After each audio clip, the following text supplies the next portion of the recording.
Good afternoon, councillors. Almighty God, we, the representatives of the citizens of the City of Brisbane, are assembled here to strive and care for the welfare of our city and all its people. Lord, we ask that you guide us in the decisions we make here today. Amen. Brisbane City Council acknowledges this country and its traditional custodians. We acknowledge and respect the spiritual relationship between traditional custodians and this country, which has inspired language, songs, dances, law and dreaming stories over many thousands of years.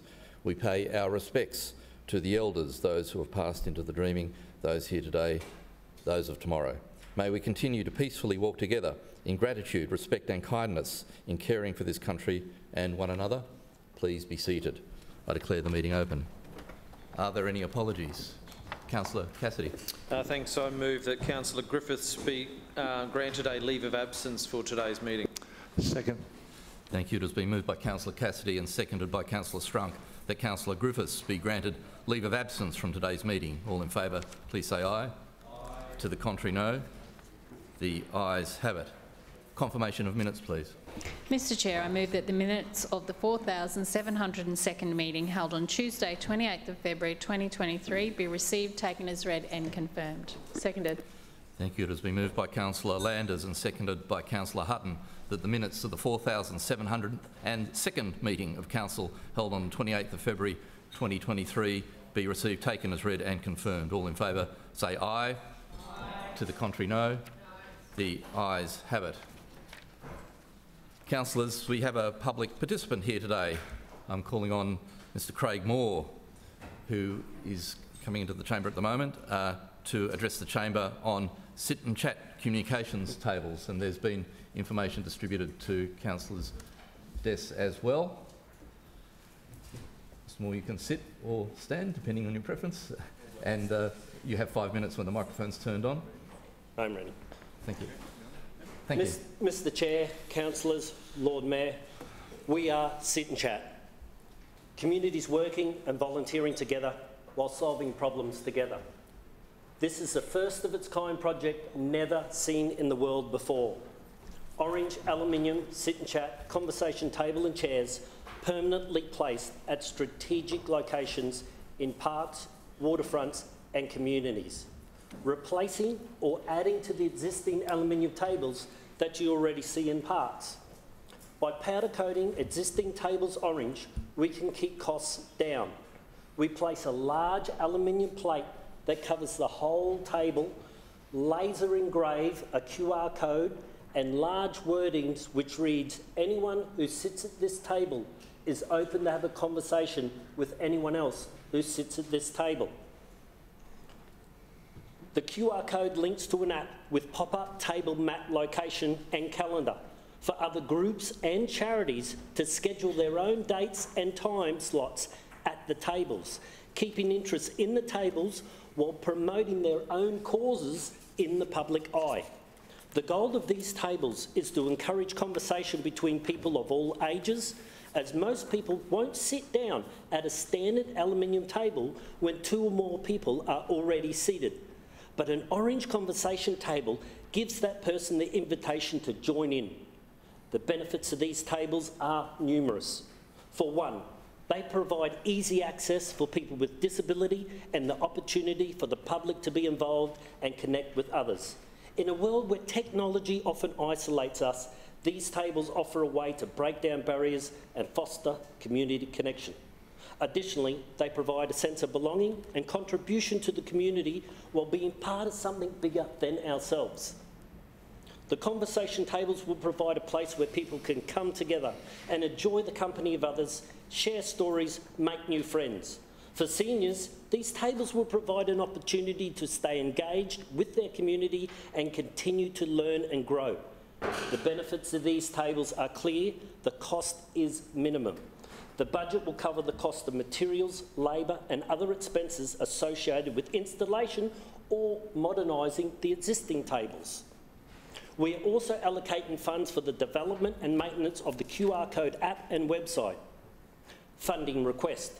We ideally are seeking $50,000 financial support from the Brisbane City Council to fund this project. Any ongoing costs will be raised through donations from individuals and corporate sponsors. Brisbane. The Friendly City 2032 Olympic Games, another concept for these tables. Sit and chat orange conversation sections at every public event. We've noticed the council has invested a lot of money and resources into public events. However, seem to overlook the people that attend these events by themselves and might feel lonely no matter what is happening at the event.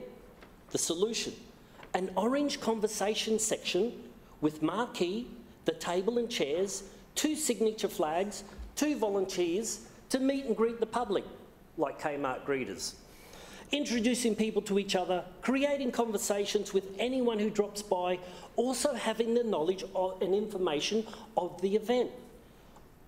The QR code will also assist to other services and information they might need. All of this can be mobile, dropped off and transported by our volunteers.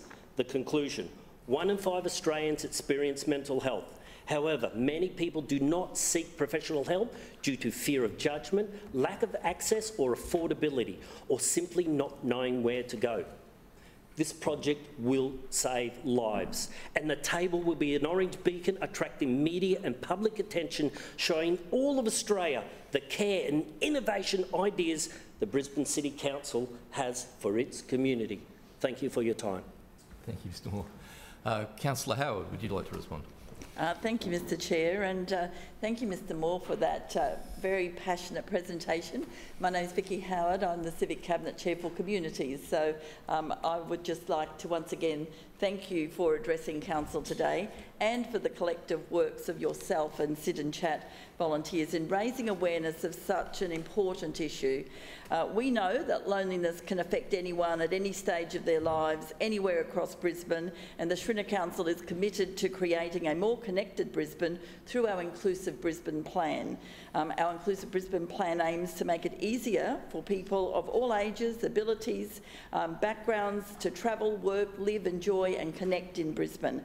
And some of the initiatives that have been delivered through the plan to address social inclusion and encourage connection throughout Brisbane have included the Global Sanctuary Linking Generations project, which facilitates capacity building in local communities to develop intergenerational and intercultural activities that build relationships while reducing social inclusion, and the Brisbane Community Hubs project, which includes activities that develop relationships and wellbeing, leading to healthier and happier communities.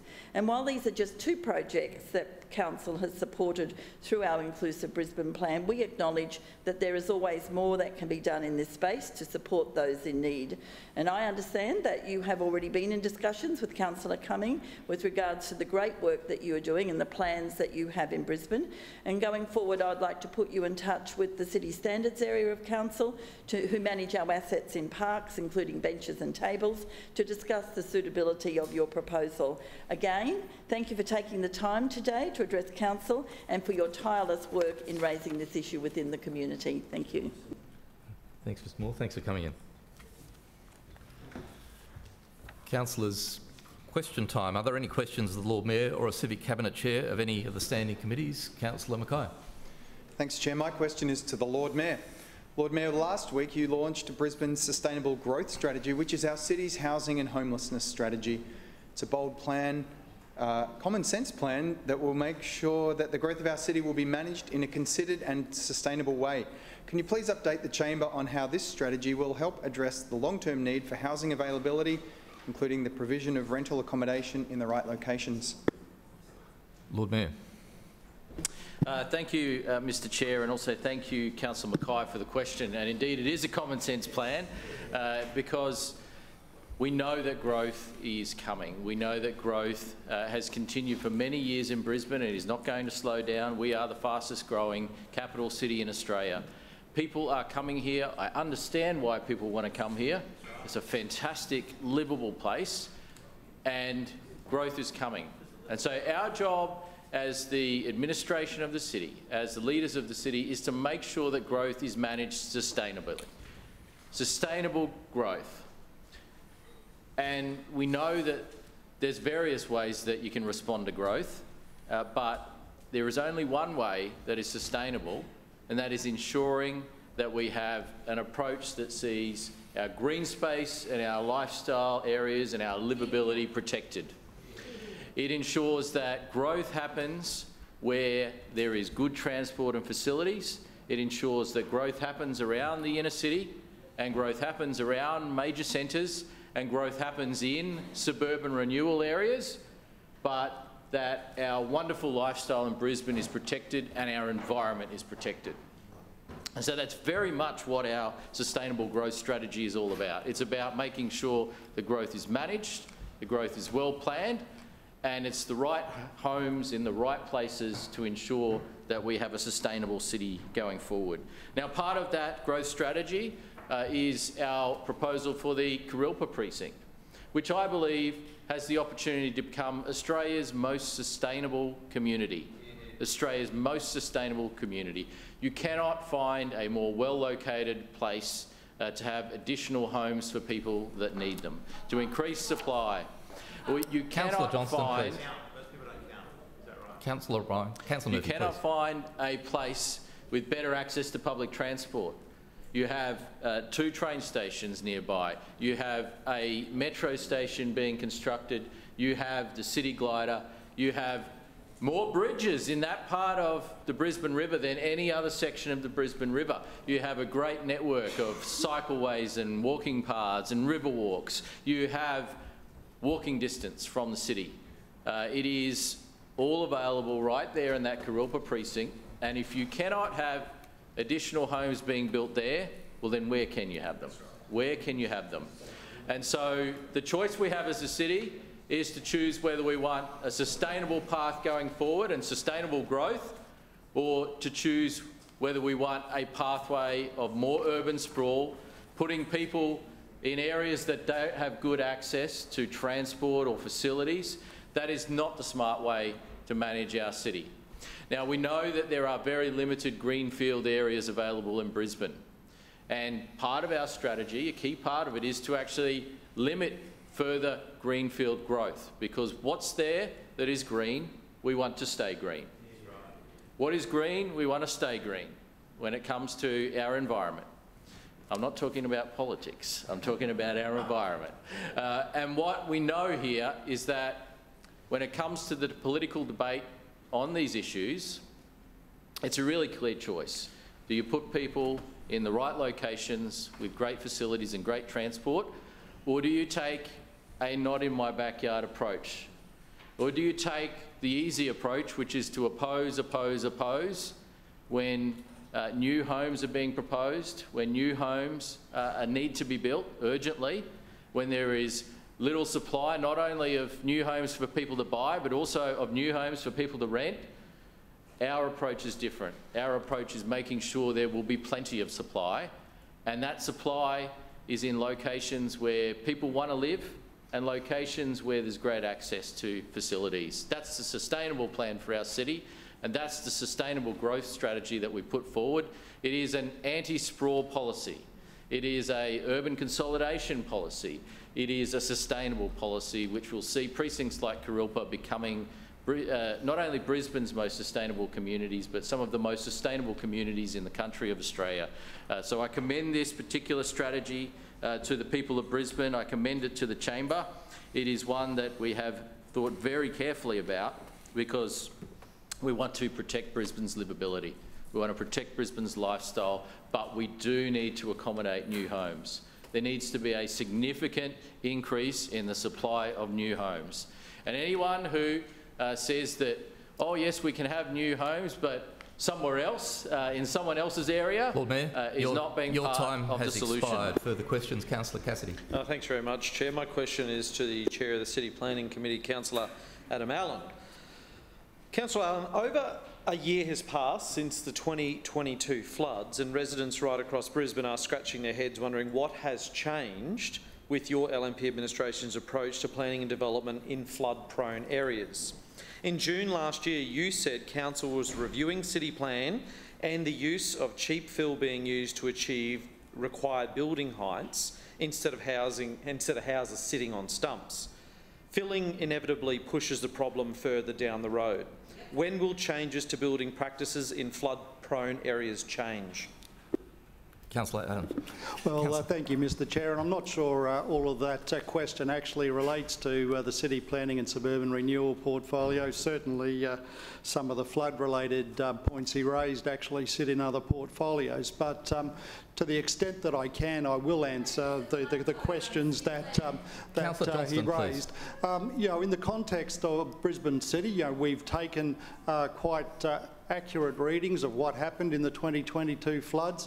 They've been reflected in our flood mapping, so we do know where flooding occurred in 2022. We've got good visibility to that. Certainly this sort of notion that we can't build in anywhere that might have some kind of flood risk is not a solution for Brisbane. We recognise that Brisbane is built on a floodplain and that we will continue to allow selective development in certain areas with recognition that those homes need to be resilient.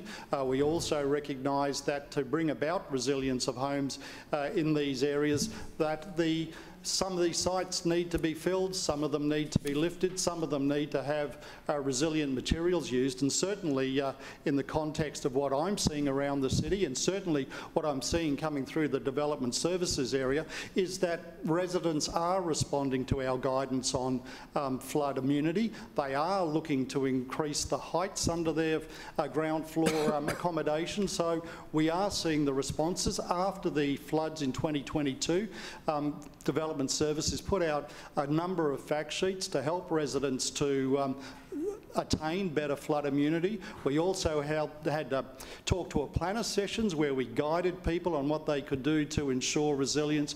Those flood fact sheets still exist. We're continuing to engage residents to help with flood immunity. Point of order to you, Councillor. I do appreciate this information, but my question was around Councillor Allen's comments in budget information sessions in June last year, where he said a review of city plan was being undertaken around the practices of using fill instead of homes being on stumps. So I just want to know how that is progressing and when changes will be brought in. Your question goes to relevance. Councillor Allen is being relevant to the question. I don't uphold your point. Yeah, and I think in the context of any changes to city plan, we are constantly reviewing city plan. My view on this is obviously in certain location, filling of a site would be relevant. In other locations, then some sort of build-up of the home would be a better solution. So it's not as if it's a blanket approval for all locations across the city. It will be site-specific, and more importantly, you know, any changes that do come about because of our review of these particular building requirements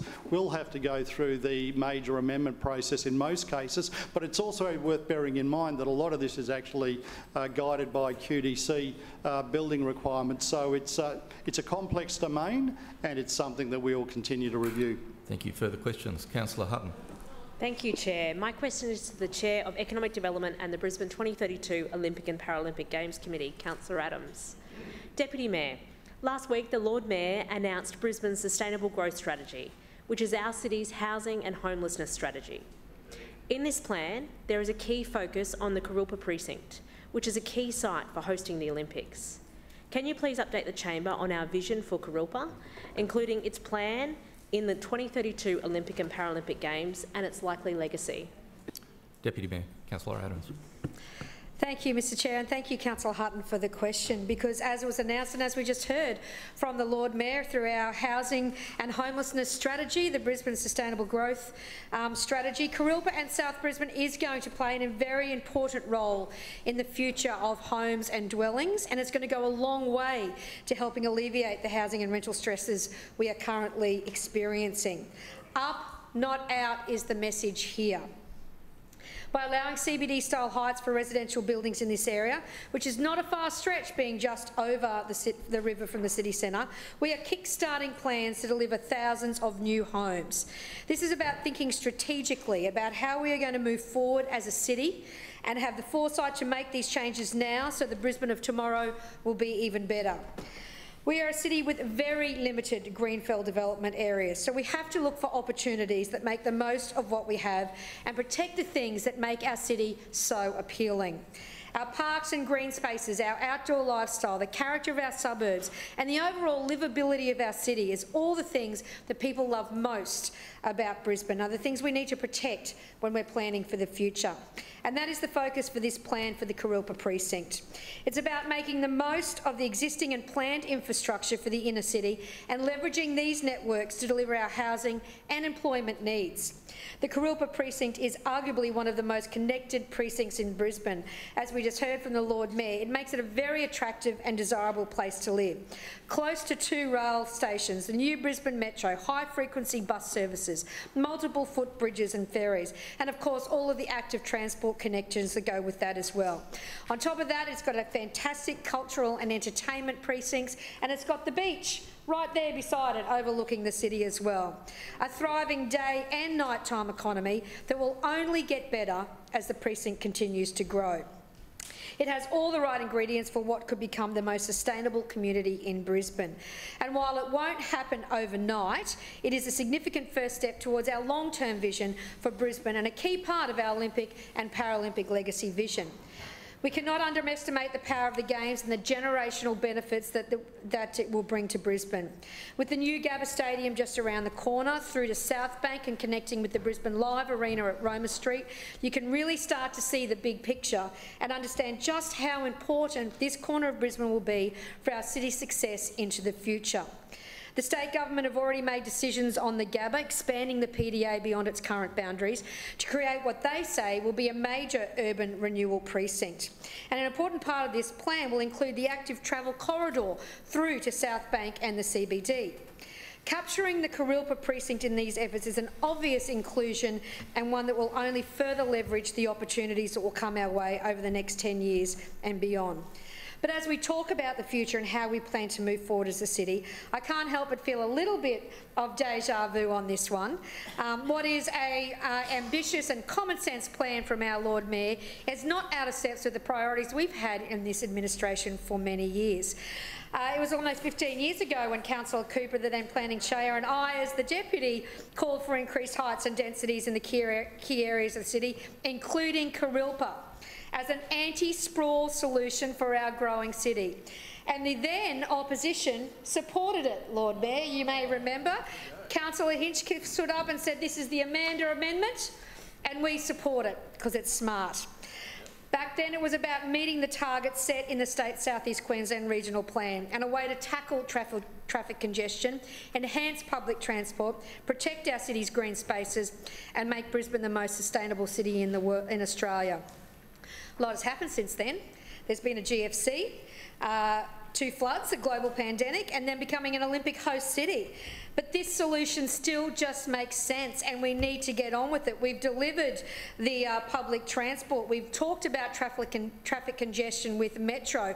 We are protecting our green spaces with not only South Bank, but South Bank 2.0 on the plans for this area as well. Now we need to look at the homing and the employment opportunities in this area. And now it is even more important that we go up, not out. Over the coming weeks, we'll be working with the state government to ensure that the additional infrastructure needed to support the community is planned forward and delivered. We'll be making sure that the community benefits outcomes in this precinct will be beyond what we've seen before, and sustainability is at the forefront of every decision. And we will make sure the community is consulted and connected to the vision for the future of this area. We hold high expectations for the Kurilpa precinct and we're excited to share this journey with the residents of Brisbane. Thank you. Further questions? Councillor Johnston. Yes. Oh, my Lord. God help the poor people of Brisbane in 20 or 30 years when they look back on this administration's legacy. Lord Mayor, you recently and unilaterally announced that Hyde Road, Yeronga, a precinct that flooded badly in 1974, 2011 and again in 2022, would be rezoned from its industrial use without any consultation with the local community. None. Now, your hand-picked Planning Chair, Councillor Allen, is attending a corporate event for your secretive Better Suburbs Initiative Board to, quote, learn how to transition from redundant industrial to hipster heaven. Why is the future of local communities up for sale to the highest bidder under your administration while residents are excluded and ignored? Lord Mayor. Well, it's just an outrageous, well, actually, it's not a question, just a political statement from someone who just opposes everything that happens. We've heard the claims that the sky is falling before. In fact, every week the sky is falling, according to Councillor Johnston. What we're seeing here is a great opportunity to create some more homes and some vibrant precincts, to take what is a industrial area and convert something special. Now, I understand if Councillor Johnston doesn't want that to happen, that's her position, that's fine. She's entitled to that position. But we've been very clear that we want to see suburban renewal, because we need to create vibrant communities in underutilised industrial areas to add more residential footprint into the City of Brisbane. Now, there's only a limited amount of residential land available. Point of order. Point of order to you, Councillor Johnston. Yes, my question is specifically about Hyde Road, Yeronga.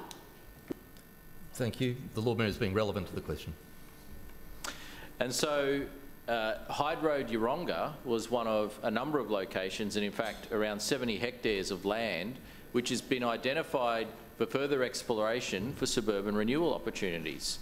Now, Councillor Johnston has to decide whether she wants some suburban renewal, some new vibrant precincts in her area, or whether she wants to take the Greens approach, which is just say no.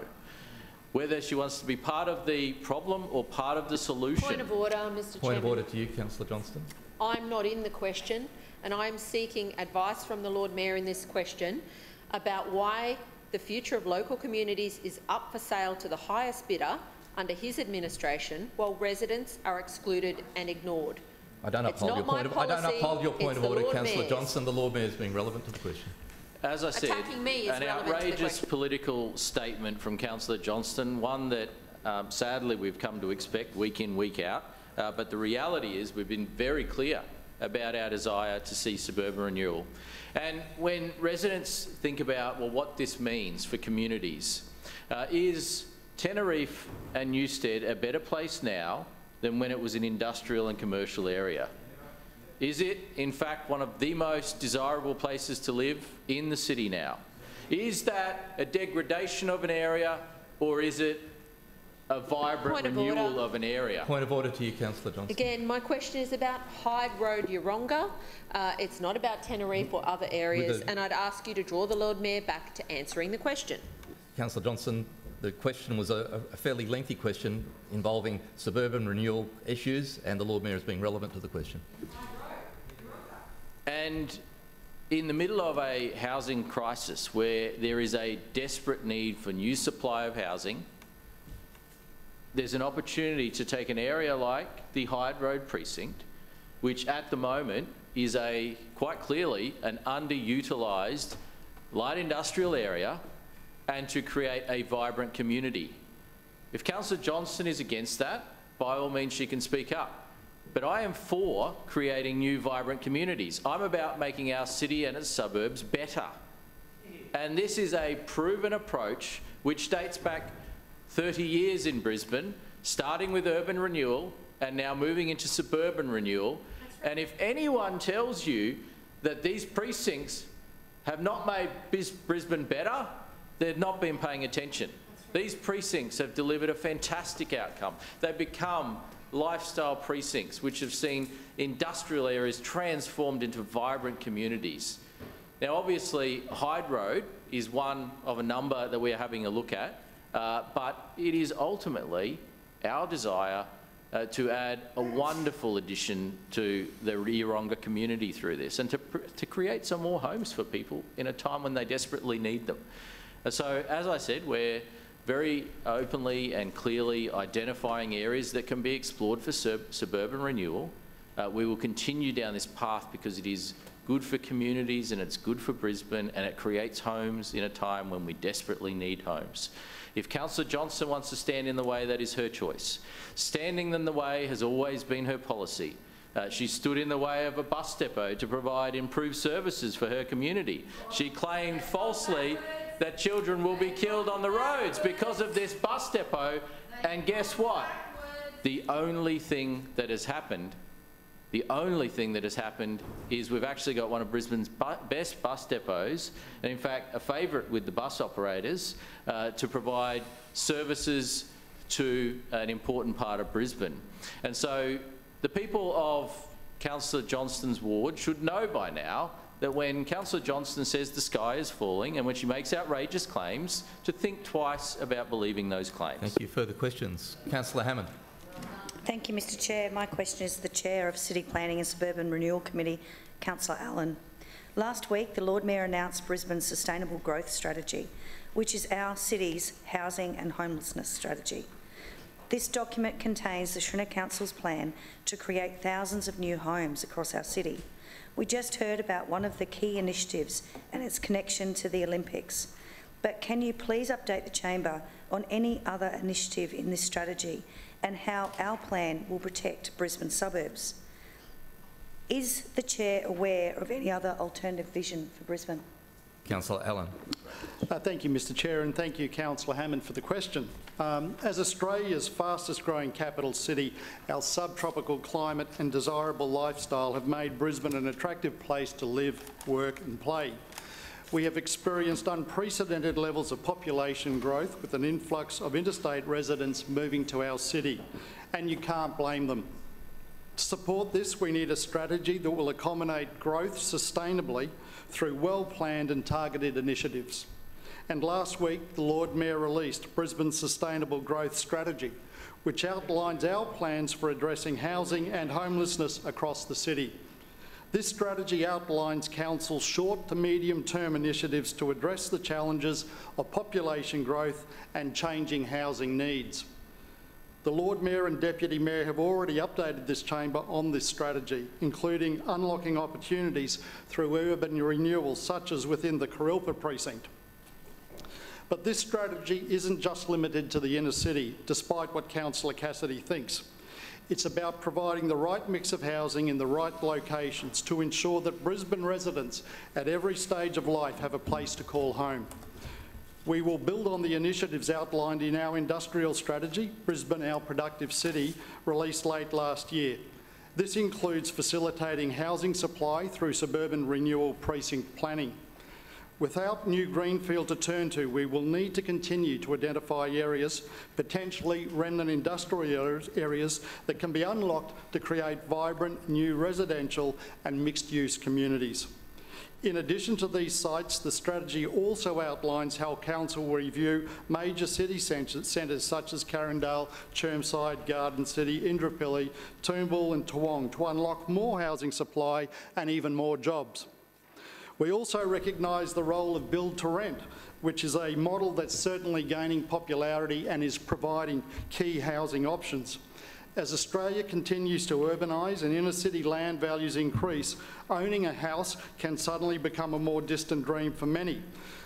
There is a new generation who are prepared to rent for longer in order to continue to access the lifestyle, location and amenity-rich environment that they are attracted to, and the build-to-rent model covers this desire. As such, we have included incentives for build-to-rent developments by allowing infrastructure charges to be paid over time and establishing a special approval unit. The strategy is all about the right housing in the right location. Mr Chair, as for Labor's record on housing in this chamber, we all know they like to vote against our neighbourhood plans and many of our planning scheme amendments. But what is more alarming than Labor's voting record is Councillor Cassidy's tweets from last Thursday. It was clear he had an opinion without first reading the strategy. It's very familiar to his response to the flood recovery report. This is evident that he is still calling for a comprehensive housing strategy, but if he'd have picked up the document and read it, he would have seen that the cover clearly states that it's our city's housing and homelessness strategy. As for whether the strategy focuses on the suburbs, again, if he'd opened the document and looked through it, he would have seen plenty of suburbs mentioned, including Pallara and his own suburb of Sandgate, as one of many opportunities for suburban renewal. Mr Chair, despite Councillor Cassidy's mistruths in his tweets, the second priority area of the strategy is about providing diverse and affordable housing. Just to clarify what Council already does in this space, we offer very generous infrastructure charges discounts for community organisations and not-for-profit organisations already. Affordable housing providers fall into this category, and they have and will continue to benefit from reduced fees for many years.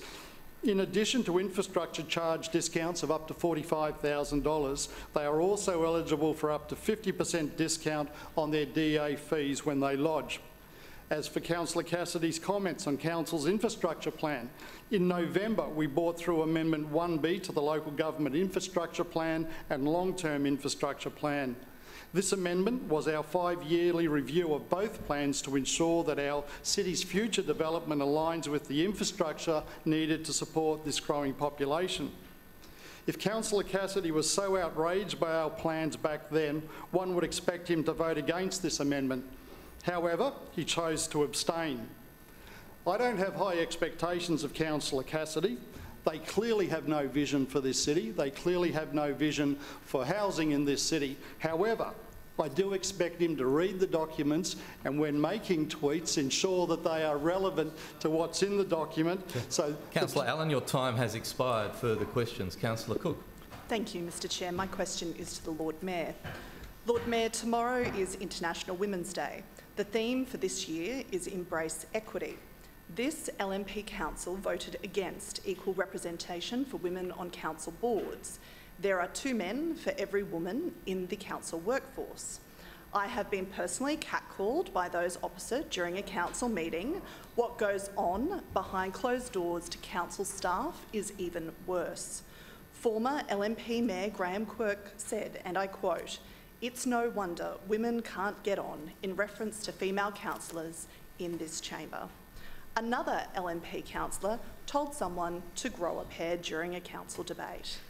There have been even more allegations of sexism and bullying from LNP councillors towards women in recent months.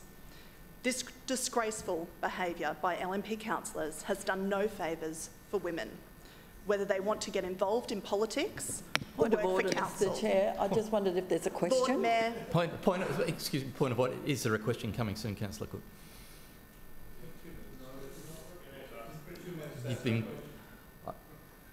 You have been. What is your ruling? Yeah, with a question. You're supposed to chair this meeting. With a question, Councillor Cook, I uphold the point of order. Is there a question coming soon? It is question time, Mr Chair. Yes, but so far you've been reading a statement. I'm asking if you're going to ask a question. I will be asking a question in question time, Mr Chair. Lord Mayor. Lord Mayor, in these circumstances, with all of these examples, how could you possibly claim that you, as Lord Mayor of this city, are embracing equity? Lord Mayor. Exactly the type of rubbish that we have come to expect from Councillor Cook. The one female Labor councillor who is now leaving the Labor Council team, leaving them with none. None. Yet we have equal representation on our side, not only in the team but in the Cabinet. And as she refers to some historical discussions, which once again she has misrepresented.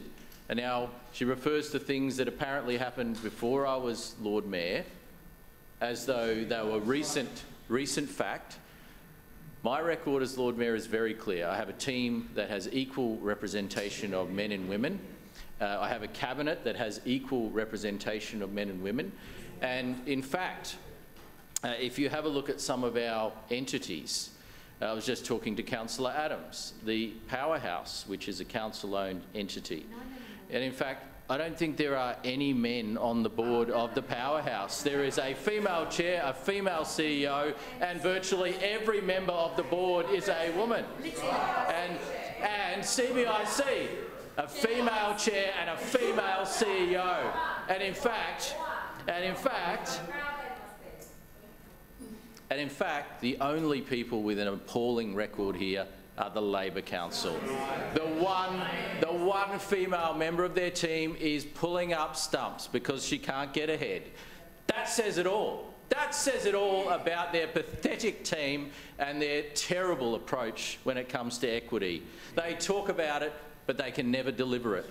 We don't talk about it, we just get on deliver it. And it is the way with everything. These people virtue signal, yet they have no record.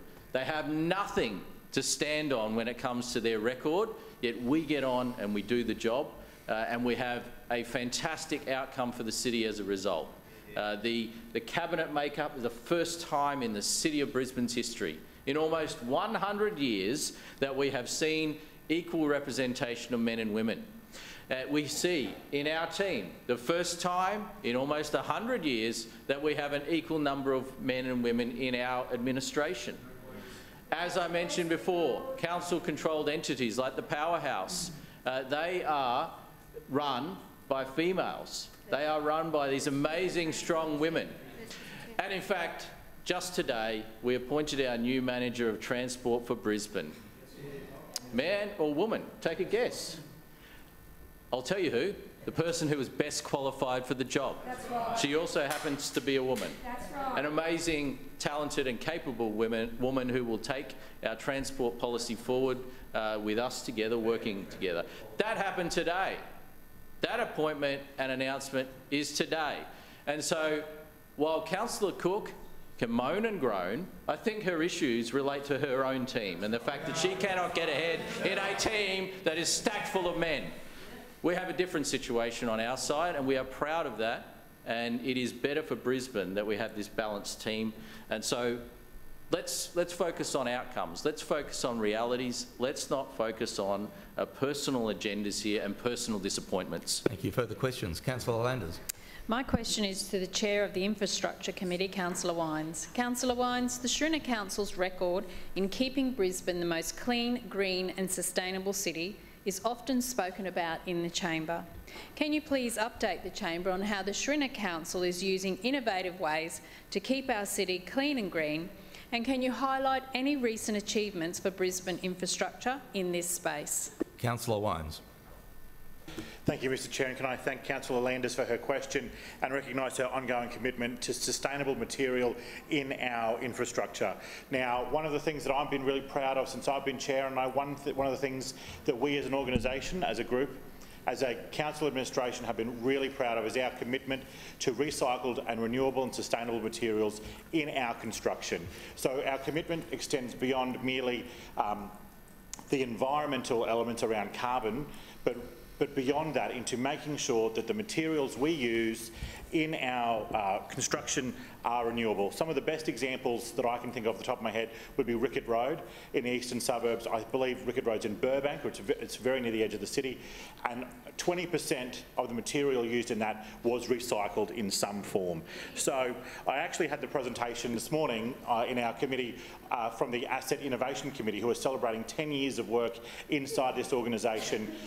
Their work is an ongoing commitment to finding better ways and more sustainable ways to use renewable materials in our construction work to make sure that we remain ahead of the game when it comes to sustainability.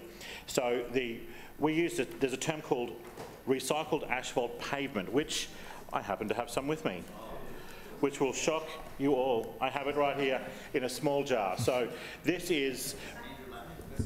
So what we would do here is the surface level asphalt can often be picked up off the surface when we renew the surface, and it can be used. Now, it depends on which type of asphalt you can use, but up to 20% of recyclable material can be used in asphalt.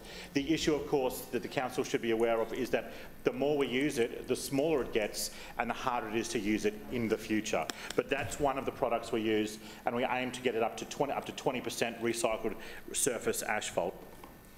One of the other products that we use is, of course, crushed glass. Now, crushed glass is a sand substitute here. So this is the larger crushed glass, and in that we're able to use that as a sand substitute in asphalt.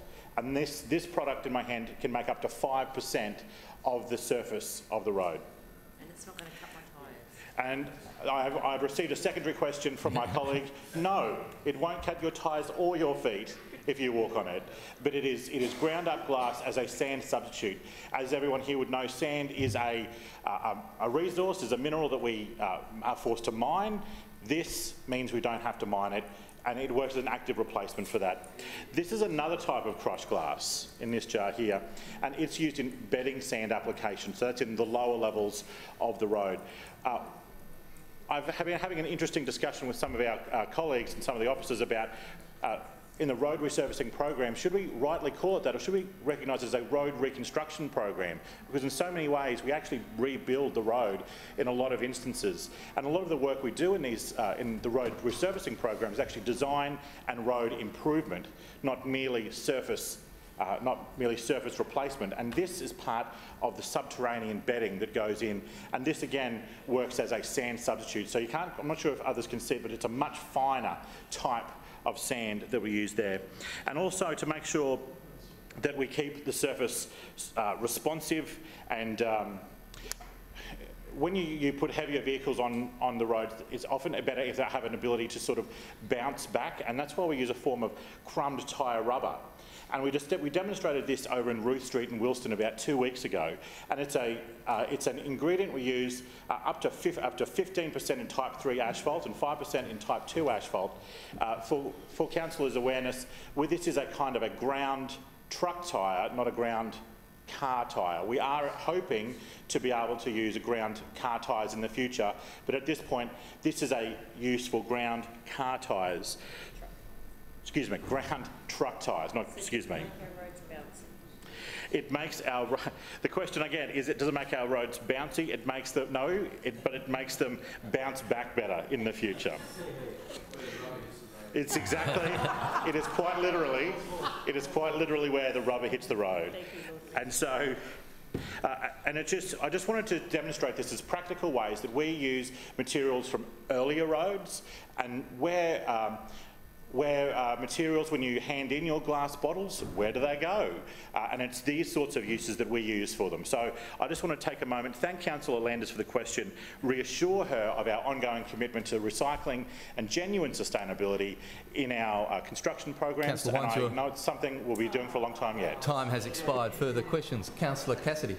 Thanks very much, Chair. My question is to the Lord Mayor. Lord Mayor, when I told this chamber last week that Councillor Sandy Landers told a local netball club that there was no money for upgrades to their facility at Fitzgibbon, the councillor for Brackenridge claimed she never said that at all. So either Councillor Landers has a very poor memory, or she did in fact never say that, which means there is money for this facility, which is bursting at the seams. So, Lord Mayor, if you believe members of this local club were lying, and there is in fact funding available, could you please advise how much you'll be spending on expanding these courts at this facility at Fitzgibbon, and the construction time frame? Lord Mayor.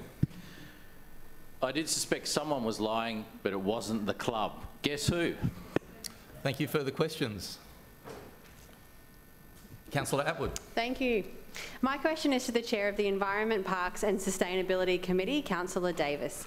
Councillor Davis, earlier this morning the Lord Mayor and I saw the start of construction on the Brisbane International Cycle Park, a brand new cycling facility that will enhance the current Murray Recreation Reserve. Can you please update the Chamber on how this facility will improve sport and rec opportunities for Brisbane residents? Thank you. Councillor Davis. Thank you, Mr Chair, and through you I thank Councillor Atwood for the question, and I know Councillor Atwood has been a passionate advocate for this project, and I know she was very excited to be out there on site with the Lord Mayor this morning to kickstart the construction of this fantastic project. Mr Chair, Brisbane has more parks than any other capital city in Australia, and across this network the Shrina Council is making sure there's something to see and do for everyone, whether they're kicking a football around or participating in elite sporting competition. And that's why the Brisbane International Cycle Park is such an exciting project. Murray Recreation Reserve, which Councillor Atwood tells me is affectionately referred to as Muzz, has been a favourite of the Brisbane cycling community for many years, but with the BICP we really will be unlocking its potential as a sporting venue unlike any other. And it's been years in the making. We started talking to the community back in 2019, and throughout COVID, we developed the final concept plan, which we released to the community in late 2021. There was overwhelming support for the concept plan, both from the local community and the Balmoral Cycling Club, who have called Murray Rec their home for many years. The concept was also worked through with Oz Cycling, the national peak body for all things on two wheels, and consulted with Union Cycliste Internationale, the world governing body for sports cycling. And because of this work, we're now delivering something that's not just unique for Brisbane, but absolutely world standard.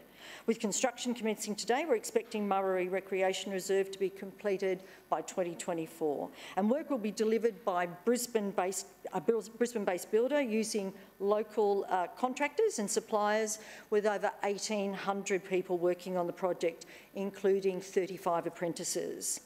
The new Criterium track will be built to international standard and will become a premier destination for elite cycling events.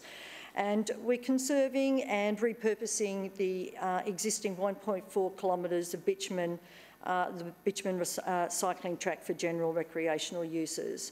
We're also integrating a new 500-metre inline speed skating track into the reserve to support Brisbane's growing community of roller skaters, whether they're training competitively or just having a bit of fun. The skating track will serve a dual purpose and can also be used as a junior cycle track for the kids. These facilities will be supported by new and upgraded amenities, like a brand new state-of-the-art clubhouse for Balmoral Cycling Club and an upgraded car park. We'll also be improving access around the reserve, including footpaths, connecting the new facilities with the existing junior cricket fields, skate park, basketball half-court and, of course, the Vicky Wilson playground. The 2021 concept plan also identified a number of exciting future opportunities. The reserve could accommodate, including a learn-to-ride facility, a BMX track, a mountain bike skills course and a dog off-leash area. And of course, we are mindful of the reserve's historic use as a landfill site, so remediation and replanting works will be undertaken where required.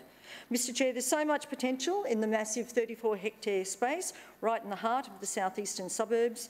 It's a big project and we're pleased to have the support of both the state and federal governments to deliver the BICP.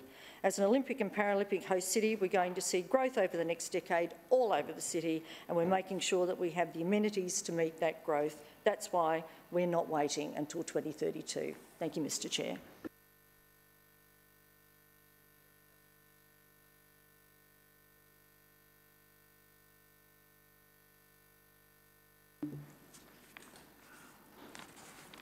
Thank you, Mr Chair. I move that the report of the Establishment and Coordination Committee meeting held on Monday, 27th of February 2023 be adopted. Seconded. Thank you. It has been moved by the Lord Mayor and seconded by the Deputy Mayor that the report of the Establishment and Coordination Committee meeting dated Monday, 27 February 2023 be adopted. Lord Mayor. Thank you, Mr Chair. Last night, all of our assets were lit up in blue to support World Lymphedema Day. This Awareness Day falls annually on the 6th of March and is used to raise awareness of this chronic condition of lymphedema and support those living with this condition. This week is Queensland Women's Week, and to support the annual event, all of our assets will be lit up in purple. Queensland Women's Week recognises and celebrates successes and achievements of women and girls across Queensland. Tomorrow night, the Tropical Dome, Storybridge, Victoria Bridge, Sandgate Town Hall and Redcliffe Place will be lit up in purple again for International Women's Day. International Women's Day, as we know, falls on the 8th of March, and we celebrate the achievements of women in our city and our community and promote the interests of the well-being of all women. On Friday night, the Storybridge, Redcliffe Place and Victoria Bridge will be lit up in purple again, this time to support the third anniversary of 4 Voices. 4 Voices aims to connect vulnerable women and girls who suffer from social isolation, domestic violence and homelessness through an outreach service to support them with items and services that they don't currently have. This Saturday is the Brisbane Irish Festival and the St Patrick's Day Parade. Any prizes for guessing which colour the assets will be lit up on the weekend? St Patrick's Day Parade has been held on the streets of Brisbane since at least 1989, and there are lots of floats we're looking forward to seeing in this celebration of Irish culture in our local community. On Sunday, our assets will be lit up in pink to support the International Women's Day Fun Run. This year, the fun run is sponsored by RACQ, and all funds raised go to the Mater Hospital to better understand and treat breast cancer. In terms of item A, it's the lease and operation of the cafe and restaurant at 285 MacArthur Avenue, Hamilton. Now, I wonder, given last week's contribution from the opposition, whether they'll support this or whether they'll see this as the commercialisation of a public space, which apparently is a no-no now under Labor, despite their long record of supporting it in the past. This cafe, interestingly, was not constructed by the Brisbane City Council. It was in fact constructed by the state government and their local development agency. And so it was opened by the Port of Brisbane in 2008, and it was transferred to council for us to manage on an ongoing basis. The premises sits on the North Shore Riverside Park, which includes a playground, a cycle path, picnic areas, a ferry terminal and a beach on the banks of the Brisbane River at Hamilton. The most recent lease agreement commenced on the 1st of February 2012 and expired last year. An operator is currently in possession of the premises on a month-to-month arrangement while the tender was completed. Council's tender sought to establish a new lease for an initial term of 7 years with an option to extend for a potential term of up to 5 years beyond that. 4 responses to the tender were received, with the successful tenderer offering the highest score across the criteria and the most competitive commercial outcome for ratepayers. The successful tenderer, Mura, is a Brisbane-owned and operated local company with 2 other key venues in Brisbane, namely the Jetty at Southbank and Botany at Newstead.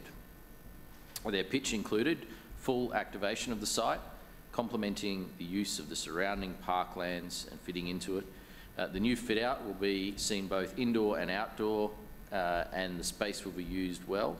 The operators have indicated a willingness to offer a varied menu to cater for the takeaway, casual dining, as well as functions. They also propose to offer grazing platters and takeaway picnics for customers to take to the nearby beach area and the surrounding parkland. We wish the operators all the best as they establish this new business, and we're pleased to continue to work with local businesses to activate our parks and create more things to see and do, as well as, obviously, an income stream that comes to support great projects right across the City of Brisbane. Item B is the Contracts and Tendering Report for January 2023. In this report, out of 10 contracts, how many do you think are being awarded to local suppliers? 8? No? 10. 10 out of 10, in fact, being awarded to local suppliers. 134 contracts have been awarded to local suppliers so far this financial year, being 88% of all contracts. The total spend so far with local suppliers is $855 million. And so at this point, the end of January in the financial year, a spend with local suppliers of $855 million. Notable contracts include the supply and delivery of drainage pipes and culverts to be installed at various locations across the suburbs, including the Gap, Hendra and Pollara, all part of our record investment in drainage across the city. The Windsor Community Centre, which was a commitment that we made at the last election, Councillor Wines, and construction begins on that centre this week. The Brothers St Brendan's Rugby Club in Rocklea. Club had significant damage during the floods in 2022. The contract is for a roof replacement and other structural repair works at the site.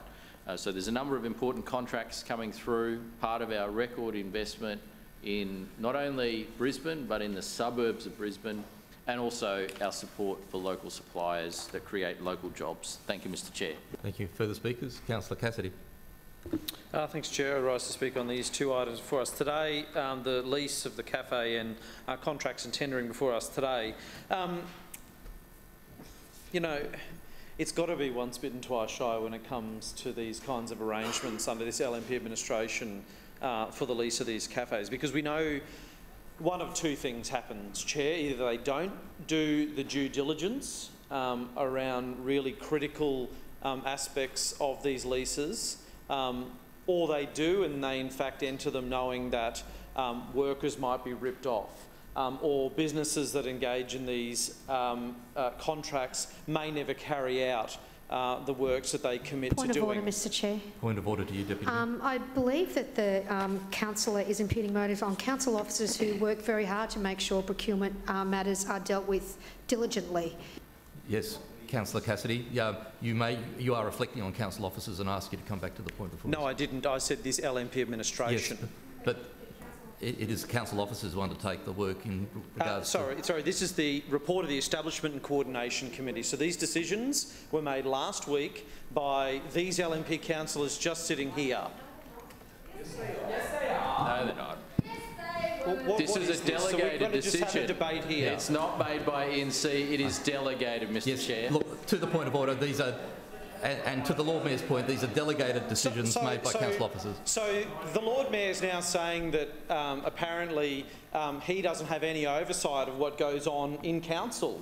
As the Lord Mayor of this city, he's now saying that when it comes to, it's all delegated out. When it comes to giving contracts to employers who rip off their employees, when it comes to giving contracts to businesses on publicly owned facilities, and they never carry out any of those works, and they sit mothballed. Councillor Cassidy, can I bring you back to like at Pig and Whistle, and like at Jimmy's on the Mall. Councillor Cassidy.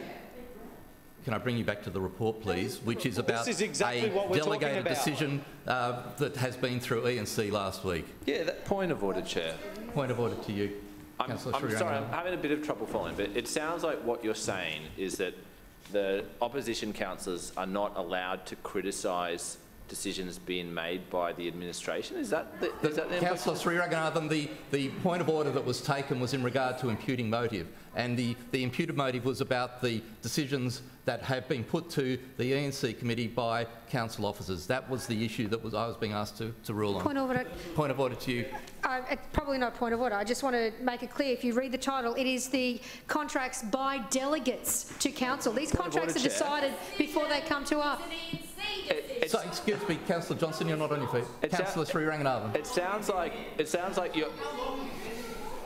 like you're now allowing councillors to just stand up and talk, even if they don't actually have a point of order.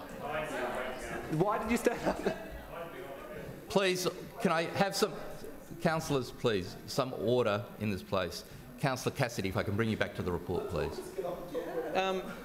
They're very touchy about this, obviously, because they got found out. They got found out a few weeks ago, Chair, that one of their previous contracts that they issued for Pig and Whistle and Jimmy's on the Mall, those people engaged in wage theft. There was a fining against them, and $200,000 in unpaid wages had to be paid back. And this document, this Establishment Coordination Committee report before us today, that committee voted on, and they are asking us to vote on today, to endorse today, says nothing in these risks, in the procurement risks here at point 22, Chair, nothing about preventing wage theft, nothing about ensuring that the workers who will be working at these council-owned facilities will be properly looked after, and that's the concern we have. You can't trust what the LNP says, you have to look at what they do when it comes to these contracts. And it's not even once bitten, twice shy with the LNP. They have a track record in this space. So we can't in all good conscience be endorsing this report. And according to the Lord Mayor, he didn't even do it at ENC.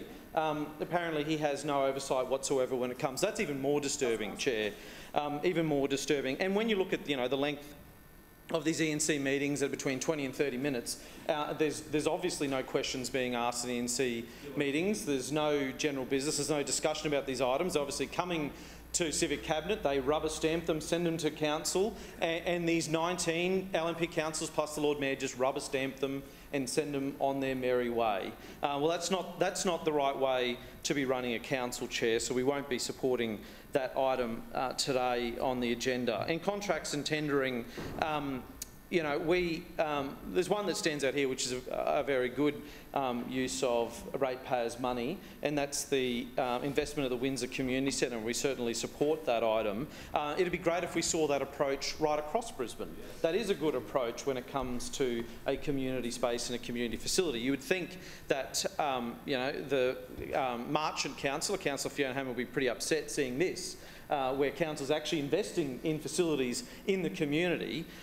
If, you know, Councillor Wines can get some funding for a community centre in his ultra-marginal ward and getting council to invest in that one, but there's no funding for the Stafford Bowls Club, of course, over in the Marchant ward, which is very rapidly becoming a very marginal ward for the LNP as well. I do remember over the last few weeks where, you know, the LNP councillor in that part of the world, Councillor Fiona Hammond, and the Lord Mayor, of course, have certainly made it very clear they don't care about those residents in Stafford and surrounding suburbs. They think they're all fakes. They think they're all politically motivated when they're seeking the kind of investment that we're seeing just a few suburbs over at the Windsor Community Hall. Those residents, not only can they not get council to invest in publicly owned facilities there in the Marchant ward, they can't even get a meeting with their local councillor. Residents want a genuine community space over their chair and at the former Stafford Bowls Club, not backdoor deals. When you look here at the rest of the contracts, there's nearly $14 million in contracts being awarded here today. The Lord Mayor made a big song and dance just then about drainage, the drainage contract and for pipes and culverts. Well, that's $320,000 being spread across 3 suburbs of Brisbane's 190, according to him. That's about 2%. Of expenditure in the contracts today being spent on drainage projects. Now, 12 months on from the worst suburban flood this city has ever had, as a percentage of the council budget, we're now seeing the lowest level of funding being allocated to drainage projects as a percentage of the council budget, and yet we have the highest rates on record. It's very clear that this LNP administration isn't delivering for the suburbs. I asked local residents to respond to a survey over the last few months about what they would like to see in my budget submission to the Lord Mayor. 70% of people listed drainage projects as their #1 priority. And I'm sure in communities right around Brisbane, not just in my ward, that were severely affected, not just by the February floods last year, but by floods as a result of standard storms these days that we come to expect in Brisbane, would like to see a bit more investment in their suburbs. They'd like to see better value for money for their rates. But under this LNP administration, they're certainly not getting it. The message that we're hearing loud and clear in communities right around Brisbane, and particularly in LNP wards, is that people are paying more and getting less in the suburbs. I'm not sure whether LNP councillors did engage with their communities in terms of the budget submission process. We've certainly tried to find out, and the administration's putting up roadblocks each and every step of the way at the moment. Wonder why exactly. But I think if you actually spoke to your communities out there, you would get a very strong sense that people feel they're paying more and getting less in the suburbs, because that is a reality. Each and every month when these contracts come through council, it's a reality. When you look at the council budget, it is a reality, and the LNP are letting down the people of Brisbane. Further speakers? Councillor Cunningham. Thanks, Mr Chair. I rise to speak on item A. So, Council owns the cafe and restaurant building at 285 MacArthur Avenue, Hamilton, in the North Shore Hamilton precinct, one that you probably know quite well, Mr Chair. The cafe and the restaurant and its surrounds is one of Brisbane's best kept secrets, offering a waterfront venue for snacks, lunch, dinner and events. It was actually built, though, by the Port of Brisbane, and it was transferred to Council in 2008. Excuse me. Council tendered for the provision and operation of the cafe and restaurant from the 30th of September to the 4th of November 2022. Excuse me, I need a tissue. Thank you. It's not sad. It's not sad. No, it's not a sad story at all. I'm just still recovering from kid virus. The most recent lease agreement commenced on the 1st of February 2012 and it actually expired last year. A temporary operator is currently managing the site on a month-to-month arrangement. Council's tender was for a new lease for an initial term of up to 7 years, with a further optional extension for a term for up to 5 years. There is also a condition in the lease for the lessee to refit the premises upon commencement of the lease. 4 tender responses were received, and the recommended tenderer from this process is Murrah. This is a Brisbane-based business, and councillors might be familiar with their operations at the Jetty at Southbank and the Botany at Newstead. Murrah operations achieved the highest score across weighted criteria, offered the most competitive commercial offer, and demonstrated proven success and experience in the operation of similar venues, Mr Chair. Members of their team bring with them over 25 years' experience in food and bev operations and have strong ties to the local suppliers and intimate knowledge of seasonal produce. Inspired by the open space, the parklands, the beach and the Brisbane River, the venue will feature an open-plan dining space in the heart of Hamilton. The proposed commencement for the lease is the 1st of April this year. We look forward to the refreshed offering at this site opening in coming months and wish the new operators every success. You see, Mr Chair, the Shrina Council welcomes the role of well-run commercial activation in public spaces where they positively add to the resident experience. Urban planners will tell you that at the heart of great places is having a variety of things to do, see and do at that same place. Having cafes and restaurants in selected parks, as has been the case at North Shore for some time, adds to the offering and it provides more to the experience. We often hear those opposite, in a knee-jerk reaction, oppose any commercial activation in a public space, and that is absolutely not the approach of a modern and a vibrant, thriving city. It's not what residents and families want to see. Now, to the points raised by Councillor Cassidy through you, Mr Chair, what I don't understand is whether or not Labor is saying that they would personally sit on a tender review panel to personally... Mr Chair, through you, Councillor Strunk just said he would love to. It is entirely inappropriate for councillors to be intervening in a commercially sensitive process, and I commend this recommendation to the chamber. Thank you. Further speakers? Councillor Johnston. Yeah, I wasn't going to speak on this item, but I will, and I'll just speak on item A, possibly item B. Firstly, this LNP administration, which is run by the Lord Mayor, the Deputy Mayor, Civic Cabinet and the 19 LNP councillors that sit in this chamber, absolutely and fundamentally control every aspect of how this council runs. They have the numbers to make decisions that it doesn't really matter at the end of the day what Labor, the Greens and myself do, because they ultimately and fully control Brisbane City Council. And unfortunately, we are seeing that dictatorial approach becoming clearer and clearer. And today, in response to some legitimate concerns raised about the suitability of leaseholders on public land, issues that should have been considered both by the council officers and perhaps by the people who are paid hundreds of thousands of dollars extra to make these decisions as part of Civic Chair, they should have been considered. But clearly they weren't. Clearly they weren't, because if they had have been, we would have heard Councillor Cunningham stand up and say, well, yeah, we did. We checked their track record. We've looked at their industrial relations record. We checked whether there's any findings against them in the IR courts.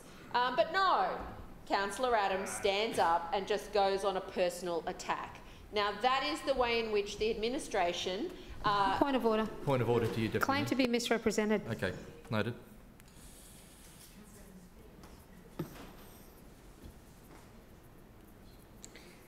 And yet again, I don't think anybody reading this would fail to see that as simply an attack, you know, on Councillor Cassidy, who raised some genuine issues about whether or not workers were being paid. Now, here's a few things Councillor Adams might like to learn. Firstly, this administration failed to properly administer leases in this council over a decade. It only found out after I raised concerns, and then council did an internal review, and it found out that for years and years and years and years, council had been failing to properly acquire and dispose of assets, including leases. Policies had to be brought forward to this place to retrospectively fix those problems. Point of order, Mr. Chair. I don't think any of this is in the report. I ask you for relevance in this report. We'll point of order has been raised about relevance. I'm about to get to it. I'm about to get to it. So for years and years, this administration failed to administer leases and the acquisition and disposal of land in accordance with the law, and it had to do a patch-up. Now, the first question I've got, this is an historic acquisition that was made and historic leases. Has this acquisition of land been legally acquired by council? Number one. It's been transferred by the Port of Brisbane Authority to Brisbane City Council. So my first question is, have we even properly acquired this under council policy? That's my first question. That is an issue that the administration should have thought about and should have dealt with. The second issue is policy around this. Now, we heard Councillor Cunningham stand up and say, we want commercialisation of our parks. Now, in some places, there may be suitable places, not bridges that are there for people to walk on and facilitate active travel, but there may be some suitable places for this. But let's see, would an administration that's doing its job have thought, is simply releasing this as a cafe the right decision? We've got, say, Councillor Howard, in the 30 minutes maybe that ENC was on, could have said, well, hang on a minute, I've got 300 to 400 community groups waiting for community space. Is it possible that this site could be used by a community group? Did ENC consider that? No, they didn't. Do we know even if the people making the decisions behind the scenes considered that? Do we know if the relevant chair even said or had a discussion with anybody about, is leasing this as a cafe the right decision? We don't know, because none of that's addressed in here. We've got historic problems with this administration in acquiring and disposing of land, and it may be this was done properly, but it's not addressed in here and we don't know. We've got an lazy administration, LNP administration, that's not even considering what is the best use of this asset to meet community needs, because Hamilton North Shore has changed enormously over the last decade since this was a cafe. It is now a restaurant and cultural precinct, as well as Racecourse Road, where this administration continues to throw good money after bad money, trying to support retailers. Well, I'll tell you what, I hope someone's out there tomorrow saying Councillor David McLaughlin supports council putting another restaurant in a park while the businesses and the ratepayers of Racecourse Road are struggling to get their shops filled. Did anyone think maybe we should be looking at the policy? You know, anyone in a position of power who's responsible for these things. Oh, but wait, that's just the manager of leases in council. We don't have anything to do with this. Next thing, there is a problem with council leased sites in failing. They have failed in multiple locations because Brisbane City Council has failed to pick the right tenants. And you can point at numerous ones in Councillor Howard's ward, I think probably Councillor Toomey's ward at Mount Cootha. There's any number of problems where council has picked bad lessees for their restaurants. My concern about this, in addition to whether or not a not-for-profit use may have been a more suitable outcome, is why are we giving someone a 7-year lease? That is a very long time. We need to see how suitable they are, and a shorter lease term here with an option to extend if everything is running well would have been the commercially sensible and prudent thing to do. So who set the lease terms? Who is making sure that, I think it's nearly 12 years this business could be here, whether or not that is an appropriate time frame? We don't give not-for-profit groups who've been in our community for 103 years, longer than 4 years on their lease. They've got a 103-year track record of delivering and looking after council assets, and council only gives them a 4-year lease. So why are these people more special? That's my question. Maybe that's something the ENC could have thought about, but no, they don't care about any of that. They don't care about any of this. We just want a lovely restaurant in Hamilton. That's all we want. And the council officers told us it's all fine. We don't need to worry. Then let's look at the issue of delegations by the LNP generally. All done in recent years by the LNP. And the Lord Mayor stood up today and goes, oh, things that happened in the past had nothing to do with me. He was, in fact, the Deputy Mayor of Brisbane Council for 9 years, sitting next to the Lord Mayor, supporting the Lord Mayor for that whole time. And now he's been the Lord Mayor for quite a few years. Before that, he was the Finance Chairperson, and I think maybe Public and Active Transport from memory. So this is a Lord Mayor that has had his fingerprints on control of council for the past 15 years that I've been here, in the most senior roles that you can take, and he stands up, along with the Deputy Mayor, who's been in the same position almost, not quite as long, but almost, as a member of Civic Cabinet.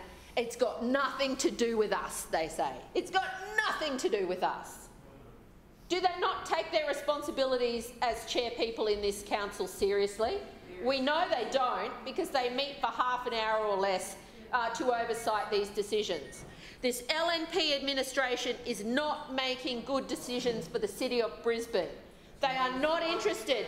They are not interested. Why do you lose so much? Councillor Murphy, please.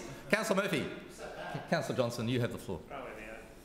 Well, look, Councillor Murphy, I'll take that interjection. I don't know if you know, and if Councillor Griffiths was here, I think he probably would have shouted out already. I haven't lost. Not only when the LNP threw everything they had at me in 2012 did I not lose, I've increased my margin every time. I am, in my role, responsible for holding you to account. You get paid extra to do this job. You couldn't be bothered Murphy, please, to take responsibility for the decision that's being made here today, which is to bring, under a statutory obligation, these contracts to council so they are publicly accounted for. It's ratepayers' money. Councillor Johnston, your time has expired. Any further speakers? Oh, sorry. A claim to have been misrepresented. I need to take that. Thank you, Mr. Chair. I asked a question of impugning motive on procurement officers. I did not attack Councillor Cassidy on anything to do with unpaid workers. Thank you. Are there any further speakers? No further speakers? Yes, Councillor Sriranganathan. Thanks, Chair. Yeah, just on the lease item, I just did want to say that I think it raises an interesting question about what kinds of decisions are delegated and put out to tender and what kinds of decisions are made by elected representatives. I understand the general pattern increasingly is to say, oh, we want these decisions to be made independently of the councillors, we don't want the councillors to be involved, etc., etc. And I understand the justifications behind that, because there is a genuine risk of nepotism and corruption and favouritism, etc., etc. And we do have to seriously insulate against that. But I also think we need to make space for the idea that as elected representatives, we are ultimately responsible for what this city does and what decisions are made. And I'm, I guess, a little bit concerned that we continue to say, oh, well, we've delegated that decision off to an independent panel or to an independent tender process. The reality is that no process is ever truly neutral or objectively independent in that sense. You can appoint some other people, and they've been appointed by you, so they're still going to feel accountable to you in some way. But they're still going to be making their own subjective decisions, and there's still similar risks of nepotism, etc. You can't fully guard against that sort of stuff or insulate against that risk. And in some cases, it might actually be better to say, yeah, look, this decision has just been made by the elected councillors themselves, and if you don't like the decision they've made, the appropriate democratic response is to vote them out at the next election. And maybe in a way that would actually be healthier and more transparent and more accountable than this process of continually delegating out decisions and exposing the administration to the continual critique of saying, well, you've made the wrong decision, and then the administration has to say, well, it's not our decision, it was someone else that we appointed. Look, I don't feel particularly strongly about this actual item one way or another, but I think this question deserves deeper reflection, and that maybe the council administration should not be so scared of actually making the decisions, because at the end of the day, you're kind of making them anyway. You're effectively authorising it. So you might as well own that decision and say, yeah, look, we've made this decision and we're comfortable with it and here's our justification, rather than saying, oh, well, we kind of let someone else make the decision, but they're not elected, so I guess it's us who has to sign on the dotted line at the end of the day. Like, there's a problem there, a sort of democratic deficit, and I don't expect that most of the councillors in here want to engage with me in a deeper philosophical debate about that stuff right now. But I just think it's interesting, and I think we need to reflect more on that, because this direction of relentlessly, endlessly delegating significant and controversial decisions doesn't actually bode well for the health of the local government democracy long term. So if administration or opposition or independent councillors are articulating concerns about a particular decision and saying, hey, we're not happy with how this decision's being made, I think the administration, particularly on lease matters like this one, needs to be saying, look, there's been concerns raised by opposition councillors about the independent tender process or the independent panel assessment. We're not going to do that for this particular lease. We're going to actually make the decision ourselves and have an open debate about it in the chamber. That would actually be a better response to these sorts of concerns, rather than brushing them aside and acting like there's nothing wrong here. Any further speakers? Councillor Hutton. Thank you, Mr Chair. I rise to speak very briefly on item B, contracts and tendering. I just want to put on record my appreciation for Mitch Barlow and Gino Costin, our council officers who are looking after the repairs at Dimsley Bowls Club. They have done an exceptional job of working with the committee there, and I really look forward to the works commencing shortly. Thank you. Thank you. Any further speakers? No further speakers? Lord Mayor. Thank you, Mr Chair. What we have seen demonstrated today is a complete lack of understanding of the submissions that come through this place by councillors on the opposition side of the chamber. A complete lack of understanding. And it's almost criminal, the lack of understanding that we see here about what they are actually voting on. Like, you just have to read the document. Point of order. To make sure it is. Point of order, Councillor Johnston. The Lord Mayor's imputing motive when he says that it's almost criminal. It's just completely inappropriate thing to say. It's imputing motive and it should be withdrawn. I don't uphold your point of order, Lord Mayor.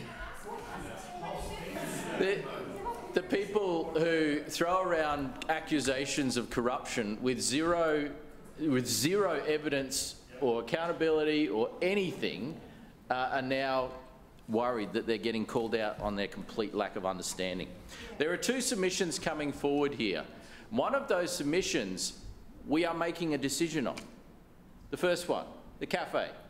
We are making a decision, and it's based on the recommendation of the Stores Board. The second submission, item B, the contracts and tendering, that decision was made by the delegates of this council. Now, if some councillors in this place can't remember that we delegated decisions like this to Stores Board, then I'm not sure what they were focused on at the time. Because there's one particular councillor who's very obsessed with delegations and in fact mentions them all the time. Stores Board and the monthly contracts and tendering, they're decisions that are made by the officers in the Stores Board. They're based on recommendations from the procurement unit of council, and they are based on the decision of the Stores Board itself. We get these reports through each month as a report of the decisions that have already been made by the Stores Board. Now, in fact, if you look at paragraph 34, it says here, the contracts detailed in attachment A represent contractual arrangements that council has already entered into. The purpose of this report is not to consider making decisions about the contracts, rather for transparency of the decisions made on contracts entered into with a value greater than the threshold. Now the recommendation, now every submission that comes through has a recommendation which tells you whether you're making a decision or not. And it says here that council notes the report. Notes the report. So anyone with a basic understanding would know that for this submission we are noting the report. It is provided for transparency and accountability reasons. We are not making a decision on this item. The decision has been made. Now, in terms of the first item, which is the lease, it's very clear that there's been a recommendation from the Stores Board and we are making a decision. This is basic stuff, Mr. Chair. This is really, really basic stuff, and it is mind-boggling that the opposition does not understand this basic stuff. Now, councillors, please, across the chamber, no calling out. Now, it's easy for the opposition to throw around cheap comments where week in, week out, they accuse us of corruption. They throw that around all the time. They call into question decision-making. But what they are doing, when they question a DA or when they question a contract, they are questioning the delegates. Let's be very clear. We are not making decisions here to award contracts on the January 2023 report. Those decisions were made by the Stores Board and the professional and independent officers in this organisation, the procurement experts. And on the cafe, it's very clear we're making a decision. Councillor Johnson, please. And so, look, I'm happy to explain to those that obviously don't understand. Well, why don't we just delegate everything to the resident expert in the chamber, the person who knows everything, the chief legal advisor, the chief procurement officer, the chief, I don't know, the chief of everything. Let's delegate everything to Councillor Johnston. The city would run so much better if we did that. Does anyone actually believe that? She does believe that. She does believe that. Lord Mayor, please. So we know that, and this is set up in the local government principles by the state government, and we know local government is a creation of state government. The rules that we operate by, whether it's the Local Government Act or the City of Brisbane Act, are set by the state government through state parliament, and they set very clearly our responsibilities, and it makes it very clear that our responsibilities as councillors and as an administration are strategic. They relate to the direction of the city. They relate to having strategic oversight. They relate to important matters of policy. But those obligations say that we're not to be involved in the ongoing operational matters of council. That's why we have a CEO. That's why we have a professional workforce to support the implementation of our strategy and our policies for Brisbane. This is basic stuff, and it is really alarming that this has to be explained. We are not here to sit and decide on every single contract that goes through this council. That is not an appropriate role for us. Now, there are some which involves significant leases on land, which we have to decide. There are some which involve significant values of contract, which we have to decide, but they are actually few and far between, and the vast majority of the day-to-day operations of the council happen through delegates.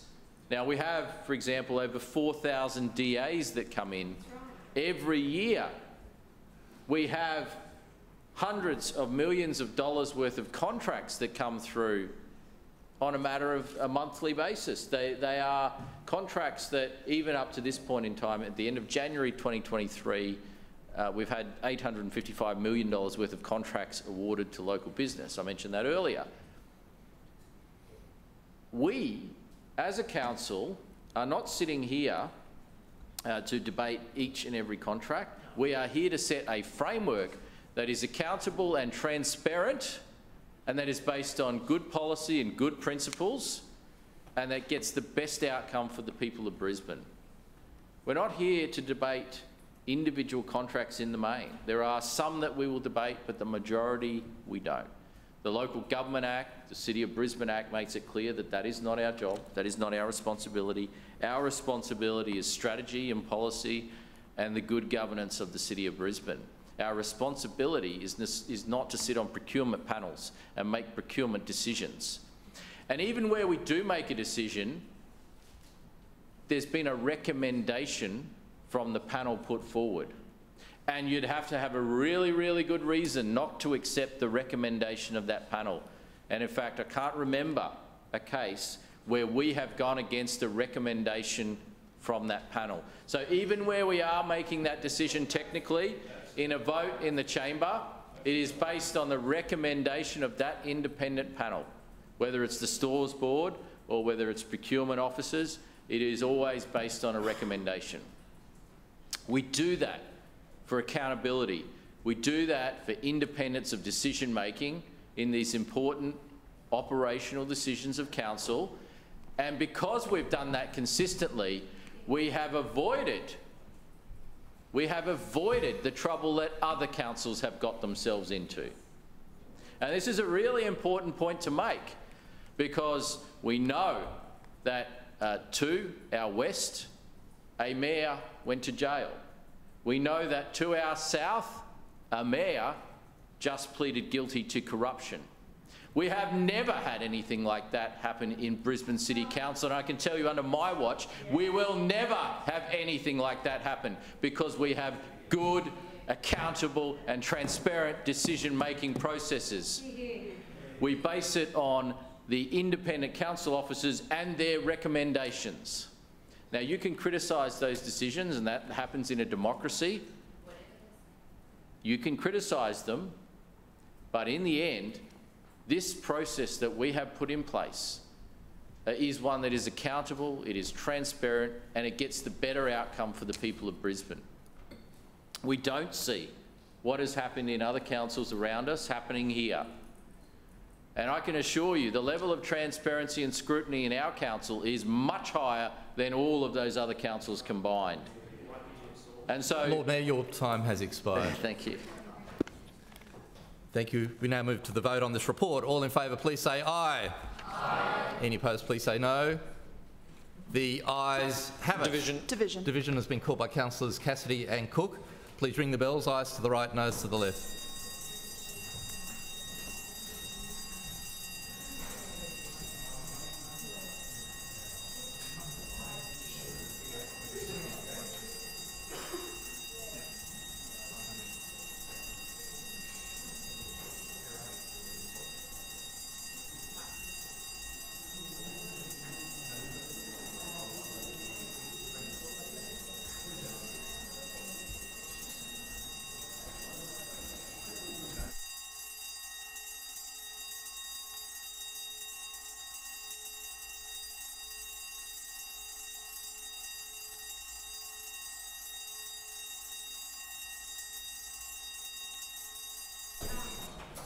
Clerks, please read the results. Mr Chair, the ayes have it, the voting being 19 in favour, 1 against and 5 abstentions. Thank you. Declare that motion carried. Councillors, please return to your seats.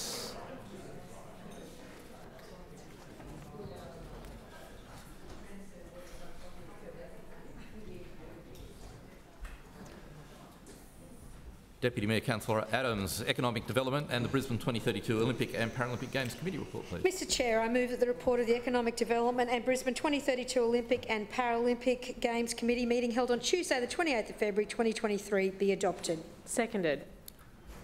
Thank you. It has been moved by the Deputy Mayor and seconded by Councillor Hutton that the report of the Economic Development and the Brisbane 2032 Olympic and Paralympic Games Committee meeting dated Tuesday 28 February 2023 be adopted. Deputy Mayor. Thank you, Mr Chair. And in this week of International Women's Day, which has felt like it's gone for about 10 days, it's fantastic to see that we are celebrating all things women's in the Business Hub as well. So going through some of the programs that we've got coming up in the next week, tomorrow morning, and only very limited tickets left, is the International Women's Day Female Entrepreneurship in Brisbane. So that's going to be a great event supporting women in the Brisbane community that are trying to take that extra step into business, have some great ideas. It's being hosted with 4 local businesswomen who've set up their own very different businesses in Brisbane, exploring what inspired them to start their business journey, the opportunities and the challenges that they have shaped their decisions. There is Understanding Cybersecurity for Your Business on Thursday morning at 9:30, being held by Gaydens, particularly in the areas of legal compliance and businesses that should be aware of when it comes to cyber incidents.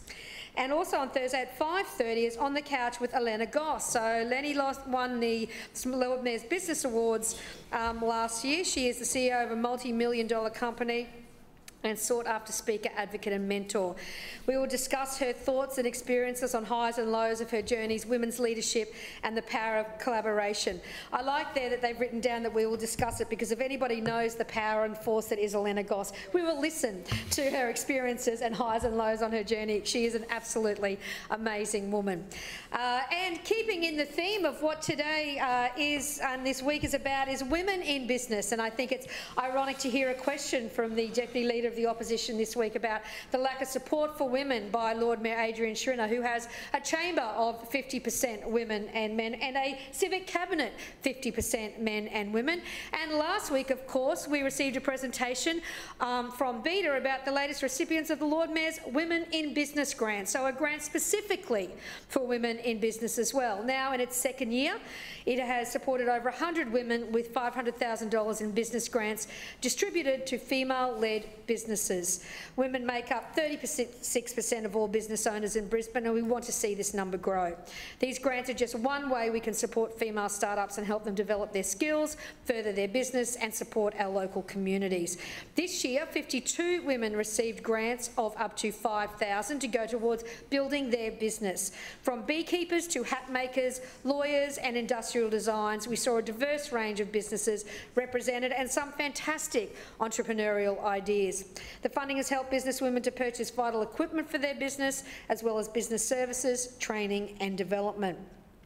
And it does not just offer funding support, it also offers a year-long program with the Brisbane Business Hub to further develop their skills and, importantly, build a strong network with like-minded and ambitious business women. It's a fantastic program that we're pleased to support and will continue to support for many years to come by the fantastic executive team in the Business Hub, which is, all women, claiming the title of Australia's most small business-friendly city.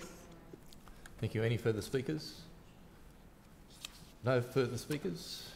Move to the vote on this report. All in favour, please say aye. Aye. Any opposed, please say no. The ayes have it. Councillor Murphy, Transport Committee report, please. Thank you, Mr Chair. I move that the report of the Transport Committee meeting held on Tuesday the 28th of February 2023 be adopted. Seconded. It's been moved by Councillor Murphy and seconded by Councillor Owen that the report of the Transport Committee meeting dated Tuesday 28 February 2023 be adopted. Councillor Murphy. Thank you, Mr Chair. Look, any week that I get up to talk about the Brisbane Metro, I think is a good week, Chair, and I do it often, I know, but look, it is our signature project, and it's a project that is just so necessary for the population growth that our city is going to have ahead of the 2032 Olympic and Paralympic Games. We know that Brisbane's population is going to continue to boom over the next decade, meaning that we have to invest in the projects and infrastructure that will allow our city to cater for that future growth. And it's this Lord Mayor who's delivering on that vision with Brisbane Metro, which will maximise the city's capacity in our public transport network, and it will revolutionise the way people get around Brisbane. At the centre of the project, and what the committee received a presentation on last week, is the Adelaide Street Tunnel. We had officers from the Brisbane Metro project in the committee last week providing an update on how the tunnel is progressing and some of the works that have happened to date. I've spoken many times in the chamber about what an exciting piece of infrastructure this tunnel will be for our city. We're building a dedicated connection under Adelaide Street for both metro and bus services to provide what will be a congestion-free connection between the South East Busway and the Inner Northern Busway. It'll provide Victoria Bridge with relief from congestion and will resolve the capacity issues with Queen Street Bus Tunnel. Brisbane Move are working underneath Adelaide Street in a very constrained area, complicated by its proximity to the Brisbane River, a densely built-up environment on the surface and an intricate web of utility infrastructure and ground conditions underneath the road. The top of the tunnel is just 7 metres below the road surface, so we are employing a very precise and delicate construction methodology. The tunnel is being excavated in 3 phases using a purpose-built canopy tube drill rig. When I spoke about the tunnel progress just a few weeks ago, Mr Chair, we had already mined as far as 20 metres along in some sections. Today we're at 30 metres in the right-hand chamber, which shows that we're making slow but steady progress. Councillors might have noticed as they've walked up and down Adelaide Street, the small silver cat's eyes, they're all up and down the chamber. These are actually movement sensors which Brisbane Move has installed to help us to continually monitor ground movement and vibrations to ensure that we're protecting the surface above the tunnel and that we can minimise any ground movement. Of course, there's not just a lot of action happening beneath Adelaide Street, but we're also revitalising the surface of the street as part of the Metro project, and works are now well underway on the construction of the Adelaide Street Vision.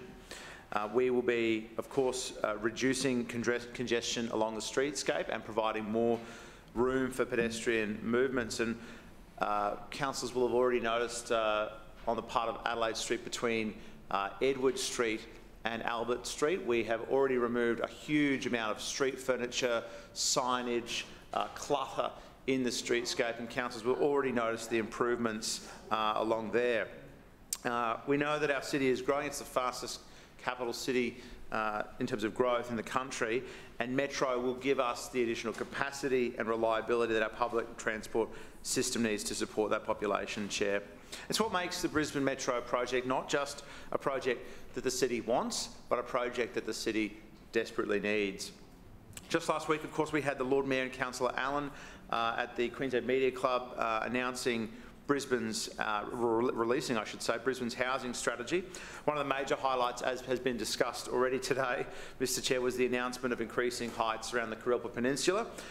This is just more evidence that this Lord Mayor and this Shrinner Council are delivering a real vision for the future of our city. On this side of the chamber, though, we don't just think about projects or initiatives in isolation. It's one of the reasons that we've been allowed to, or I think that we've been encouraged to pursue urban renewal in the Kurilpa precinct, is because it is just so well supported already by public transport infrastructure, and that's only going to get better with Brisbane Metro. Not only is Kurilpa connected to our rail network, but it also intersects with the South East Busway, which means Metro lines 1 and 2 will run right through this precinct. We know that the majority of our city's popular bus routes already run through the Kurilpa Peninsula, and of course I'm talking about the Blue City Glider. It's also home to the city's most popular bus station, the Cultural Centre Station, which will benefit from improved active transport and urban realm outcomes as a result of the Cultural Centre Station work that's happening as part of Brisbane Metro. And we've already proposed a number of changes to improve bus services in the area through Brisbane's new bus network, like upgrading the 107 to an all-day service and extending the path of the 192 to provide more connectivity. We know, Chair, that our bus network already provides 2/3 of the public transport task in Brisbane, so demand for regular and reliable bus services will improve. And with Brisbane Metro, the way people move around this city will change and will prepare us to host the 2032 Olympic and Paralympic Games, a $1.7 billion project that will transform public transport in Brisbane and will help to support this Lord Mayor's vision for the future of our city. Chair, just finally, I mentioned a few weeks ago the departure of the Transport for Brisbane Divisional Manager, Jeff Beck. I'd like to just update the chamber. We have appointed a new divisional manager for Transport for Brisbane. Her name is Samantha Abedira. She hails from Transport for New South Wales. She is there the acting chief operating officer, and she has had a very strong career in public transport. She holds a Bachelor of Commerce and a Bachelor of Laws from Macquarie University. She's studied at the Harvard Business School in Boston. She has been responsible for some outstanding outcomes in terms of passenger and staff satisfaction in Sydney trains, and a significant increase in female recruitment when she was working at Sydney Ferries. So, Chair, a wonderful younger female in leadership in public transport, who we are very proud will be soon joining the Transport for Brisbane team here at Brisbane City Council, and like so many talented executives, is making the move from Sydney or Melbourne to Brisbane to be a part of the great change that is occurring up here in our city ahead of the 2032 Olympic and Paralympic Games. We at Brisbane City Council welcome Samantha to our team, and we cannot wait to see her get started sometime around mid-April. So thank you very much. Shall leave further debate and comments to the chamber. Thank you. Is there further debate? No further debate. We now move to the vote on this report. All in favour, please say aye. Aye. Any opposed, please say no. The ayes have it. Councillor Wines, Infrastructure Committee report, please. Mr Chair, I move the report of the Infrastructure Committee meeting held on Tuesday the 28th of February 2023 be adopted. Second. It's been moved by Councillor Wines and seconded by Councillor Huang that the report of the Infrastructure Committee meeting dated Tuesday 28 February 2023 be adopted. Councillor Wines. Thank you, Mr Chair. The report before us was the regular inner-city infrastructure program, so we see that often come through this place. It gives an overview of projects delivered by the council, but also the state, and again allows councillors and committee members a line of sight on those important inner-city projects. It also allows opportunities to speak to and become more informed on projects that are more wide-ranging. So although it's the inner-city projects, we did actually just talk about, for example, the Yeronga station opening as part of the Cross River Rail project. There are two individuals I would like to recognise today as part of my report. The first one being, of course, Miles Fairburn, who would be known to many here, who has gone on to greener pastures with the Queensland Government, and we wish him all the best. He was a great officer, someone that we relied on very heavily inside the transport branch, and I wish him all the best for his next chapter in his life, and also to the conclusion and the start of new chapters in lives. I was honoured to go and meet with a man called Terence Merton, or Terry as he was known to his friends, who worked in our car parks for 38 years. And he retired on Friday. So all the best to Terry. Thank you for 38 years of service to our Brisbane City car parks across both King George Square and Wickham Terrace car parks. I also note that Terry would have seen changes from tokens and paper tickets right up to the modernisation that we're putting in place today. So can I just thank those officers, and of course I recognise those two, but can I say thank you to all officers for their ongoing commitment to this city and to making this an even better place to live and work. Is there any debate? No debate. We now move to the vote on this report. All in favour, please say aye. Aye. Any opposed, please say no. The ayes have it. Councillor Allen, City Planning and Suburban Renewal Committee report, please. Thank you, Mr Chair. I move that the report of the City Planning and Suburban Renewal Committee meeting held on Tuesday the 28th of February 2023 be adopted. Seconded. Thank you. It has been moved by Councillor Allen and seconded by Councillor Matic that the report of the City Planning and Suburban Renewal Committee meeting dated Tuesday 28 February 2023 be adopted. Councillor Allen. Thank you, Mr Chair. And before I get to the presentation from committee last week, I'd like to provide the chamber an update on the City Planning and Suburban Renewal portfolio. As has been mentioned previously today, last week we released Brisbane's Sustainable Growth Strategy, and certainly there was a terrific amount of effort involved in producing that strategy. So accordingly, I would like to acknowledge the contribution of the whole strategic planning team within CPAD, including Sharon Nicol and Savella Teakin, led by David Chick and John Cowie, in the delivery of this significant and city-shaping strategy. Their efforts have been tireless and unwavering, with the final strategy document being of extremely high quality. And Mr Chair, I look forward to working with the team to deliver the initiatives within the strategy. Now, moving on to the committee presentation, item A was a approved development at 169 Wellington Road, East Brisbane. The Development was cited, a convenient 7-minute walk to the Mowbray Park ferry terminal, so certainly well located in terms of public transport. It's also close to the main bus routes in that area. It's a site that is certainly well supported not only by the public transport in the area but also by access to key transport routes if people are going by car. So it benefits from a number of key attributes, and in years to come it will benefit from its proximity to the Gabba Stadium. The development site covers 1,619 square metres and designed to include 85 square metres of commercial space for a food and beverage outlet on the ground floor. It's also incorporating an accessible arcade that will lead from one street frontage to the other over time, and this will not only provide great accessibility but it provides the potential for improved public realm. The approved development will provide a more sustainable, livable and well-designed housing outcome for Brisbane. It's an 8-storey tower consisting of 22 2-bedroom dwellings and 28 3-bedroom dwellings, and all will have access to quite significant amounts of private open space. The amount of open space that's made available is well above our acceptable performance outcomes, with 522 square metres of active and passive residential communal open space on both the ground floor and the rooftop. Although the site is near public transport and the CBD, the development includes 129 parking spaces and 17 visitor parking spaces. In response to Council's Building That Breathe guidelines, the site's orientation has been maximised and includes well-considered landscaping that is appropriate to the development and positively contributes to the streetscape character. The articulated facade also allows for natural lighting and ventilation and includes shading devices to windows and balconies. The reduction of energy and waste will be managed via water harvesting and solar panels.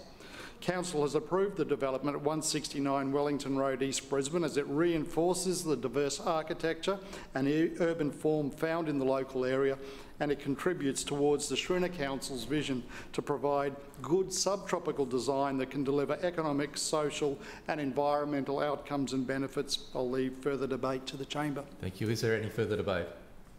No further debate. We now move to the vote on this report. All in favour, please say aye. Aye. To the contrary, no. The ayes have it. Division, seconded. A division's been called by the Deputy Mayor and seconded by Councillor Landers. Please ring the bells. All in favour? Oh, ayes to the right, noes to the left.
Thanks, Billy. Please close the votes.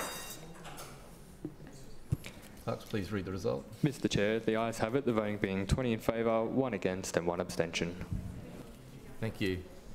Councillor Landers. Thank you, Chair. Mr Chair, I move that Council now adjourn for afternoon tea for 15 minutes, which commences only when all councillors have vacated the chamber and the doors have been locked. Seconded. Thank you. It has been moved by Councillor Landers and seconded by Councillor Hutton that we break for afternoon tea. It commences when everybody has left the chamber. All in favour, please say aye. Aye. Any opposed, please say no. The ayes have it.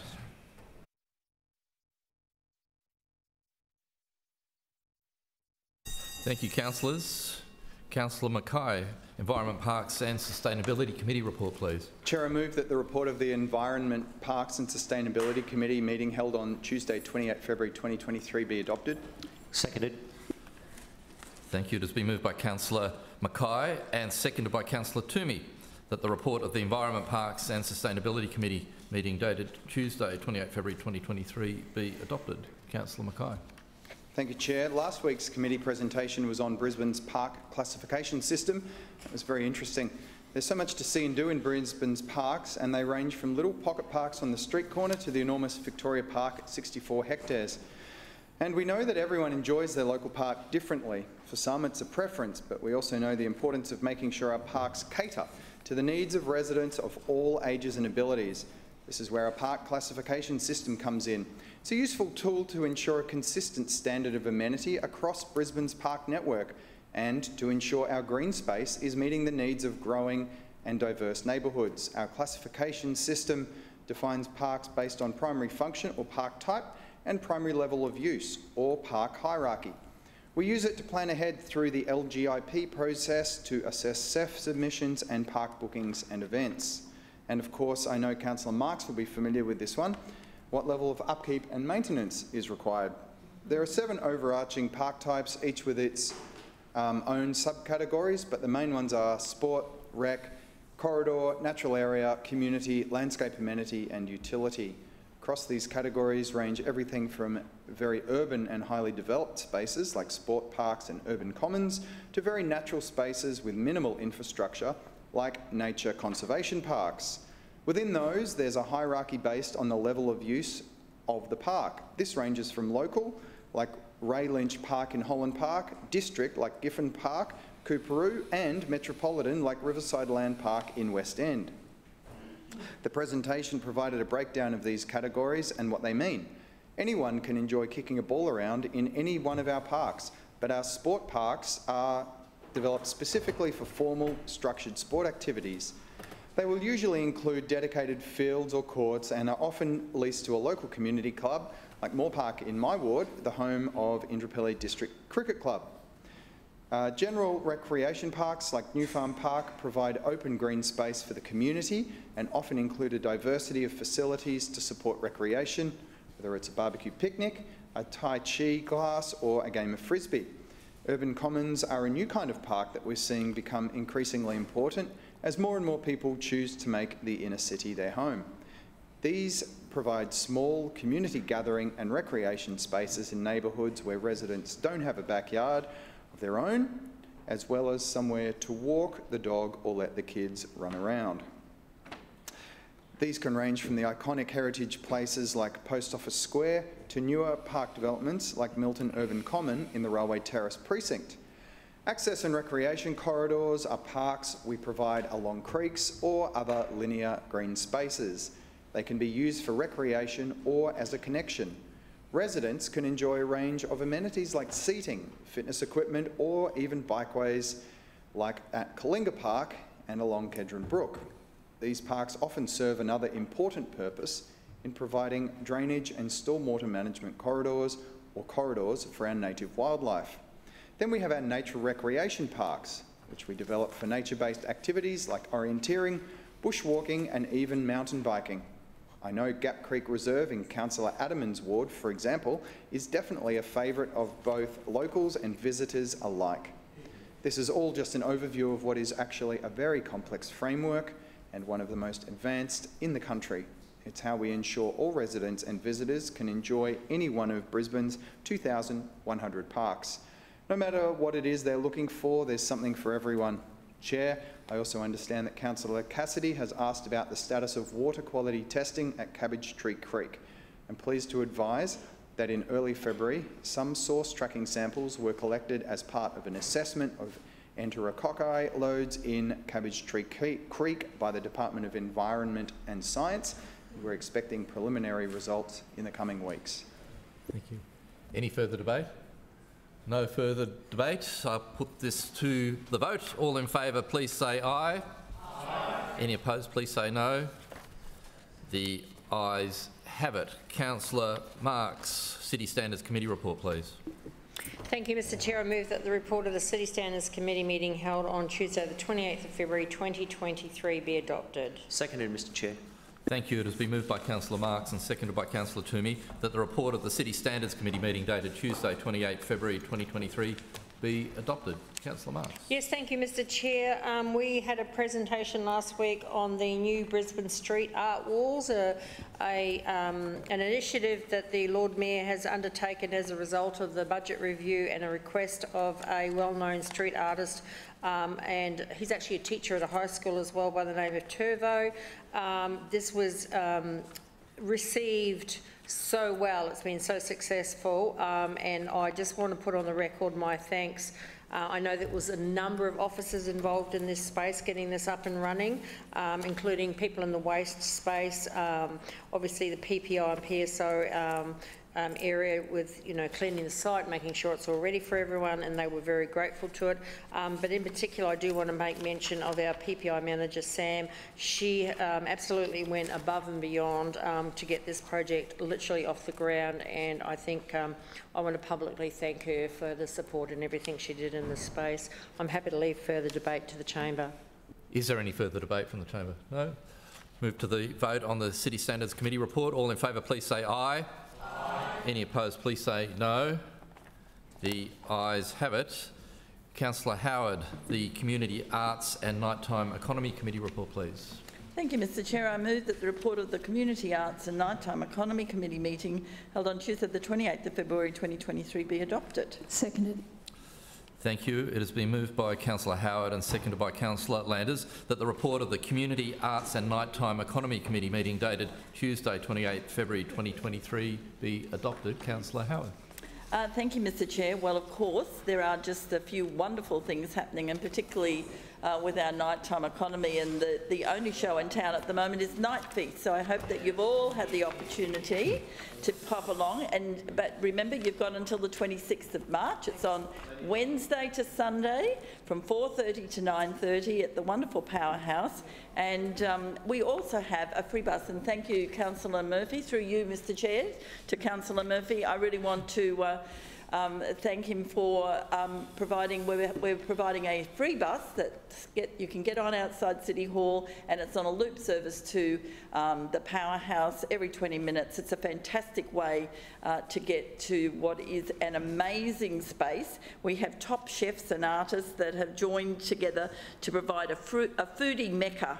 And I just, and I just want to sort of give a bit of a shout out, of course, to Kate Gould and her team at Powerhouse, but also to Lizzie Lowell, who's the curator and the restaurant critic who brought all of the food people together, to Brad Spalding from the Powerhouse Arts Program Director, and Bruce McKinven, who is from Dark Mofo, who has done the site design, which I think all of you who've already been there will know is just absolutely amazing. So it's a free program of site-specific art, and of course the opportunity to taste some of the wonderful chefs that, yes. Well, Lyndon Tyres from Donna Chang provided something that was just so excitingly delicious to eat, and I just want to thank Lyndon, because I am the world's worst cook, but he told me it was really easy, and I don't believe him, but it tasted delicious, and this is the opportunity, I think, for people to purchase some of these wonderful samples of these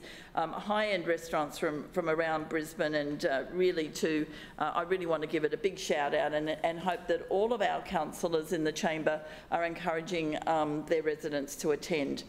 I've also went along the other week to the refugee welcome ceremony, and again another fantastic event right here in City Hall.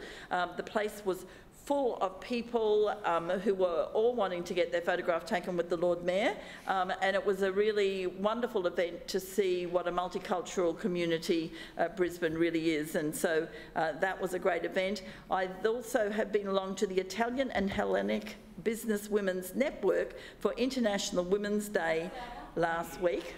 There was quite a bit of fun there, wasn't there? Through you, Mr. Chair, to the Deputy Mayor, we attended, and well, I had to leave at a certain time, but I think the ladies were all for partying well into the night. Yes, I think they did. I also want to give a shout out to Rotary New Farm, who celebrated their 10th anniversary of their club charter at the Queensland Cricketers Club in the very same room where they had been chartered 10 years ago. I am very proud to be a foundation member of that Rotary New Farm, and so it was a great event to catch up with people who are currently members and some whom we hadn't seen for a little bit. And then this morning I was off to an International Women's Day breakfast with MSS Security Services, and I really want to thank them for inviting me to be their inaugural guest speaker at their International Women's Day. And many of you in the chamber will know that prior to me being a councillor, I was employed in the security industry for a long time, and so it was great to catch up and to share my experiences within that. So it was a really great event that we had to do there. I also want to give a shout out to Westfield local heroes. Now, I really would like everyone in the chamber to use our funding finder, which is going great guns, and this is another example. So it's Westfield have the ability to provide funding to community organisations, and I think it's a great way for us to help all of our community organisations within our wards, and it is on Funding Finder, so I encourage you all just to pop online to have a look at that. Now, Mr. Chair, moving to the committee presentation, which was our Inclusive Brisbane, and it was certainly another interesting presentation that we had from our manager for inclusive communities, and it was really good to be able to see how we are implementing our Inclusive Brisbane plan, but one of the ways in which we're doing this was something called the Realistic Race, which is a training program delivered by Spinal Life Australia, and the program aims to improve the understanding of the challenges and barriers faced by people with a disability and how they manoeuvre the urban environment. The committee was shown a video of 27 council participants completing the program, which included undertaking everyday tasks around the CBD under conditions of simulated impairment. So, again, a great presentation. I encourage everyone to go online because we do put the presentations up online, so it's a great opportunity for you to understand what is happening in the inclusive Brisbane area. And I will leave further debate to the chamber. Is there any debate from the chamber? No debate. I'll move to the vote on the report. All in favour, please say aye. Aye. Any opposed, please say no. The ayes have it. Councillor Cunningham, Finance and City Governance Committee report, please. Thanks, Mr. Chair. I move that the report of the Finance and City Governance Committee meeting held on Tuesday, the 28th of February 2023 be adopted. Seconded.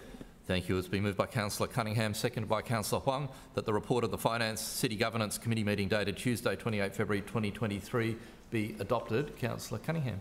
Thanks, Mr. Chair. Ironically, the committee presentation, which I missed last week because I was sick, was about employee wellness programs. Investing in the well-being of staff reduces absenteeism, injuries, increases performance, productivity and employee engagement. It fosters quality team relationships and the higher retention of our council employees. We offer gyms for use by council staff, known as wellness centres, and they provide personalised at-home and rehabilitation exercise programs, fitness classes, blood pressure checks, nutrition consultation, health coaching and guided relaxation. Our wellness consultants are also available to develop targeted wellness programs that address employee wellbeing priorities in work areas and branches right across council. I would like to take this opportunity to remind councillors that ward staff are also able to take advantages of this service if they wish. We have the financial reports as well for the December 2022 quarter and the January 2023 bank and investment report, and I'll leave the rest to chamber. Thank you. Is there any debate? No debate. We move to the vote on the report. All in favour, please say aye. Aye. To the contrary, no. The ayes have it. Councillors, I draw to your attention the notice of motion at item 6 on the agenda. Councillor Johnson, would you please move your motion? Yes, thank you.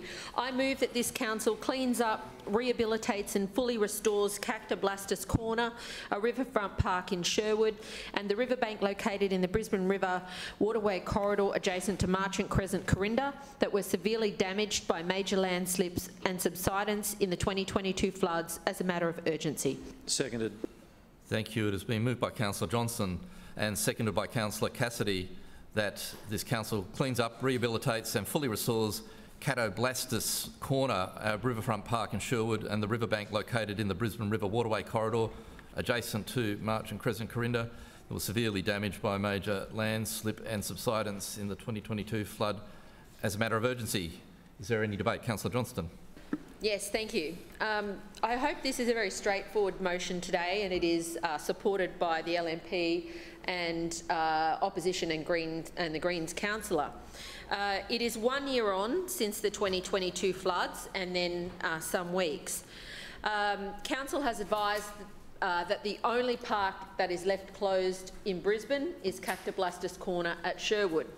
Now, in some ways that is understandable because there has been a major and severe landslip that has occurred along the riverbank, which extends through the adjoining houses on either side and into the Sherwood Arboretum. But Cactoblastus Corner, which is a park that our community fought hard for and was conditioned as parkland after council refused to acquire it from the state government more than a decade ago, needs to be rehabilitated and reopened. Unfortunately, at this time, all council has done is make safe works. Now, I understand it is a complex task. For those that don't know, there were 2 to 3 metre both vertical and horizontal impacts on the park. So by that I mean the riverbank has slumped into the Brisbane River. And in addition to that, there are major cracks that are 1 metre or more wide running right through the park. 2 houses were completely destroyed, and the land adjoining it in several areas in people's backyards was destroyed. There are major both public and private impacts from this issue. At this point, a year on, being the only park left closed in Brisbane, I believe council should have a plan for remediating the site. As I've indicated, I was told before Christmas that some make-safe works would be undertaken. That was largely because council was concerned that there may be further landslips over the wet season. There is still no plan to fully rehabilitate and reopen this park. What I am seeking today is a commitment from council that that work will be undertaken. Now, some councillors will go, well, of course we're going to clean up that park and rehabilitate it. But that can't be taken for granted. The only park not properly restored after 2011 floods was at Chelmer, Taylor Bridge Reserve, where council refused to replace the public pontoon that was washed away. And unfortunately that park was flood damaged again, and it remains the only playground still closed in Brisbane. But that's not in this motion because that process is underway. A year on, I think it should be clear that council has a plan to undertake remediation of this site.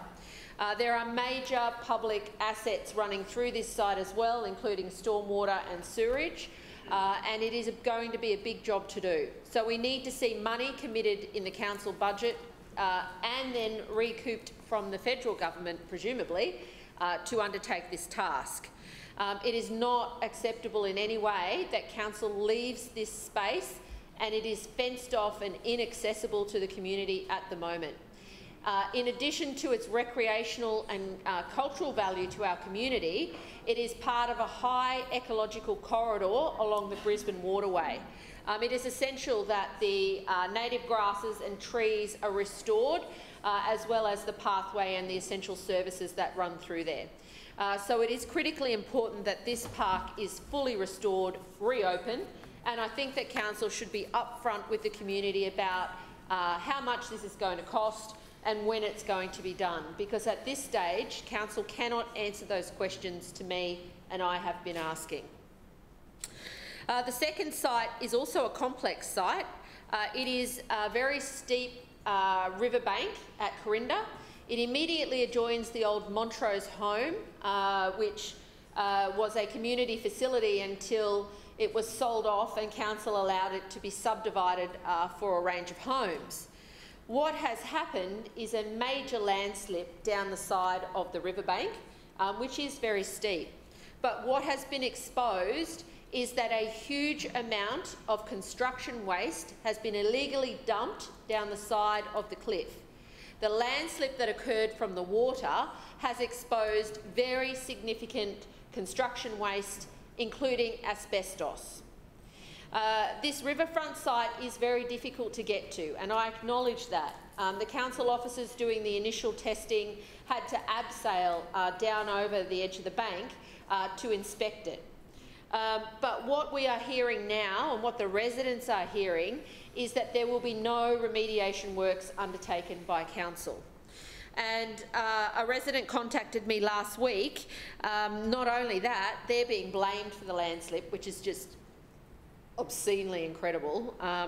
But it's very clear that council is not planning to do any major works to re-establish the riverbank, and it is critical that council does so. So this is an excerpt from a letter to the resident who adjoins the landslip.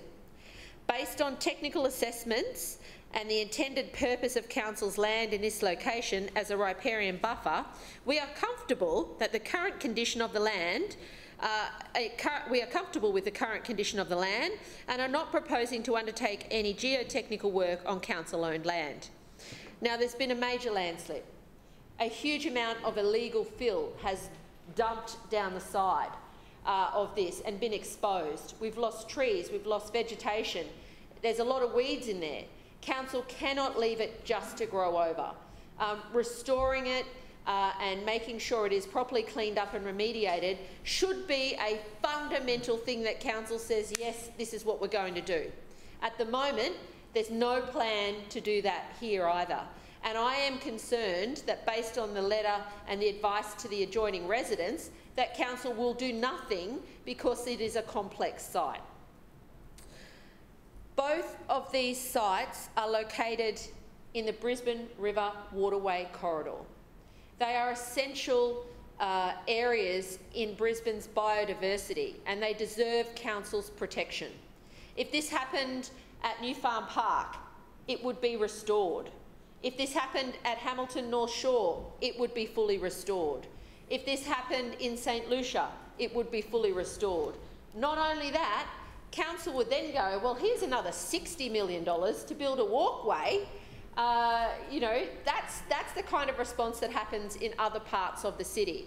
The residents of Sherwood and Corinda deserve to know that this council will rehabilitate the public parklands and riverbanks of our city so that they can be properly used by residents where they are parked, and that they have their environmental values restored so that they can support the biodiversity of our city. This is a very straightforward motion. I hope there's no games from the LNP here today. This council needs to send a clear message to the council officers that we are committed to doing this. And we need to send a clear message to the community that we will fully remediate and reopen our damaged parks and green spaces in the suburbs following the devastating 2022 floods.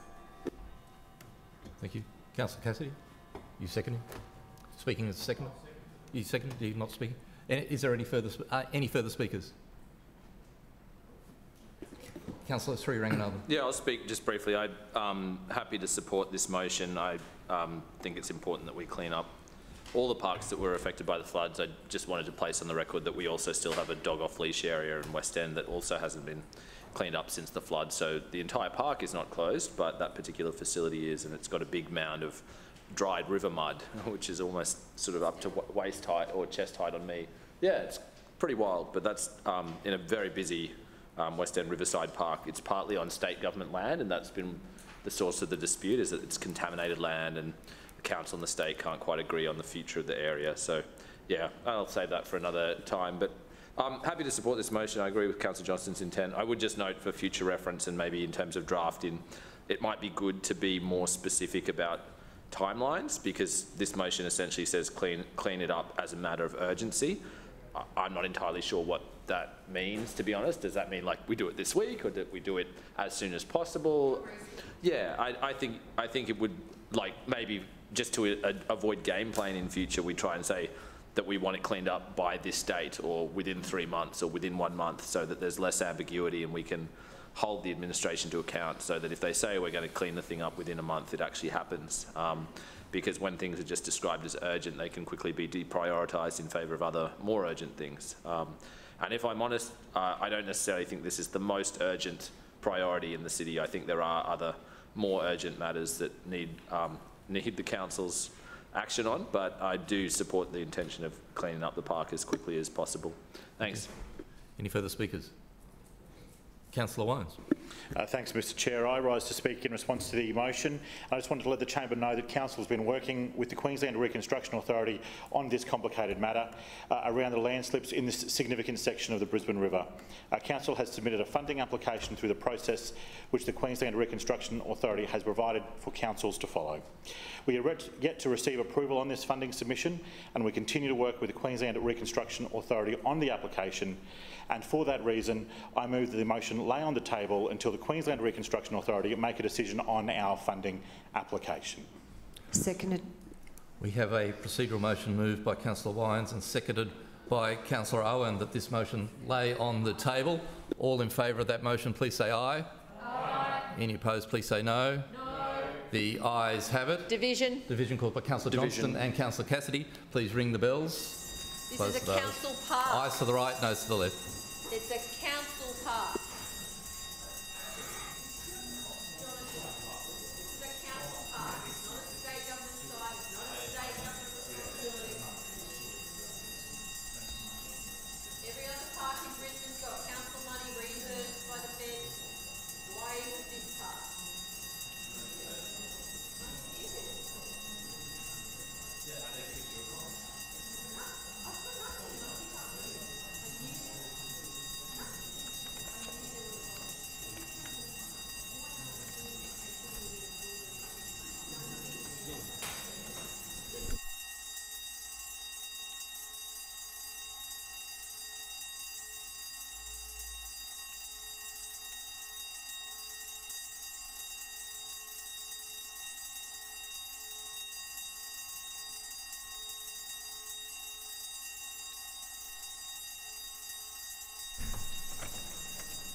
Class, please read the result.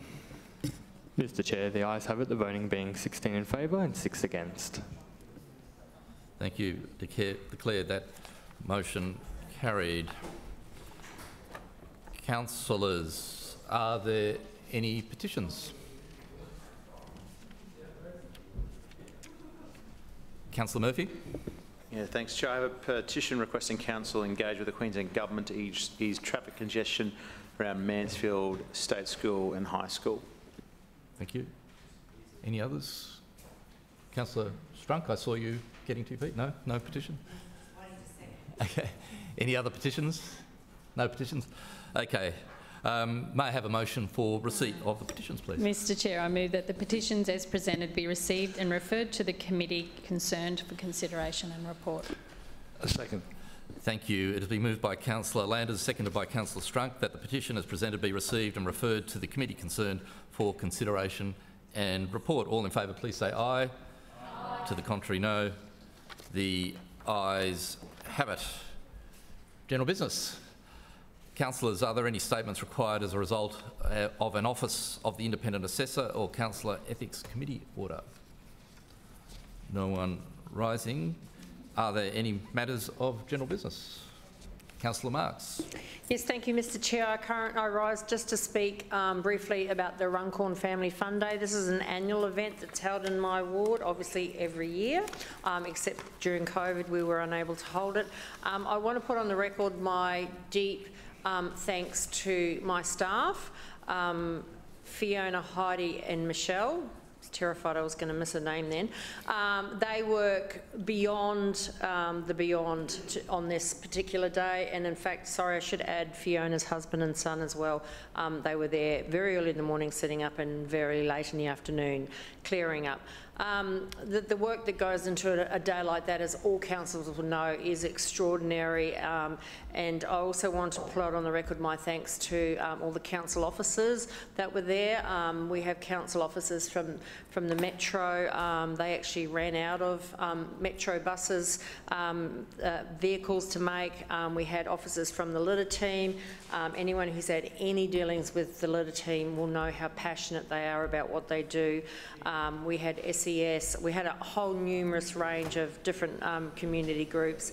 Of course, we had one of our local Rotaries doing the sausage sizzle. It was an extremely successful day. It was pretty warm, but it was a very successful day. And again, I just want to say on the record, thank you for everyone who attended, residents, staff, and my own staff and council officers. Thank you. Further general business, Councillor Strunk. Thank you, Chair. Listen, I rise to speak in regards to an event that actually happened last weekend and a future event coming up on Friday. Last weekend we had a Clean Up Australia Day event. We actually met at the Inala Plaza. It was facilitated by the Lions Club of Inala. And there was a great turnout, and of course we had our litter prevention team there. We kicked off at about 7 a.m., which was pretty early, but it was at least quite cool. We circumnavigated the shopping centre. We didn't actually do the shopping centre itself, but the streets around it. And so it's been brought back to a pristine state. But I just wanted to thank the Lions Club of Inala, whose average age is pretty up there, but they came out and they did some tremendous work for a couple of hours, and I'd just like to pay tribute to them. Also, coming up this Friday for International Women's Day, we're holding a get-together at Simply Bliss, again starting pretty early in the morning. For those that probably are going to be going off to work. Great little coffee shop, Simply Bliss, right next to the lake, just above the lake. There's going to be 2 or 3 good speakers, I'm told, and I was just so happy to support this event because equity is really, really important, so we've got to do as much as we can to facilitate that equity right throughout. Whether it be government or business. Thank you, Chair. Thank you. Any further speakers in general business? Councillor Owen. Thank you, Mr Chair. Mr Chair, I rise tonight to speak on 2 matters, Clean Up Australia Day and also the swap. So could I start firstly with Clean Up Australia Day? And there were quite a number of groups right across my ward that came out over the weekend for Clean Up Australia Day, and I don't want to miss anyone, but there were also quite a number of individuals who went out of their own accord and also cleaned up. So I would just like to say to all the people who went out in Calamvale Ward a very, very big thank you for your dedication and efforts, because every little bit helps. And when everybody's working together right across our city, and I know Councillor Adamant to my left here is saying that he appreciates his, and I'm sure that each and every councillor in this place would join me in saying a very, very big Brisbane thank you to every single person who participated in Clean Up Australia Day over the weekend, because it helps to make our city cleaner and greener, and very much so more sustainable. And tomorrow night is going to be a very special night here in our city of Brisbane, because we have the inaugural screening of the swap before it hits the TV screens at 8:30. Now, most people here would not have heard of the swap. I know Councillor Marx has, because the Islamic College of Brisbane is just in my ward on our boundary, and we often do a lot of things together at that school.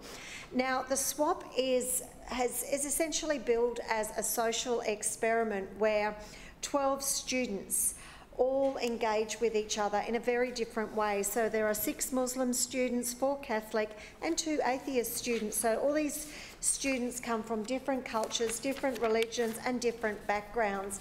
And they've all interspersed into their school environment, into their cultural environment, and also into learning about their religious backgrounds, so that this can help to break down a lot of the misconceptions that people have in regards to other people's religions. Now, this was driven by the school itself, and the students have actually gained lifelong friendships with their buddy partners from the other schools. So this will be an extremely interesting perspective. And can I say that, and I know Councillor Adams, being a former teacher, you would certainly understand this, but this documentary series, it's a 3-part documentary series, and it is actually going up as a teacher resource. So this is something that we as a city, we are always focused on making sure that people exhibit tolerance towards other people's backgrounds. We are very multiculturally diverse, and we embrace the many cultures of the many people who choose to call our city home and who choose to be part of our Brisbane family. So this is in recognition of this particular documentary, and also to say a very big well done to, congratulations to those students who took part, because in some respects this type of project can be very confronting in many different ways.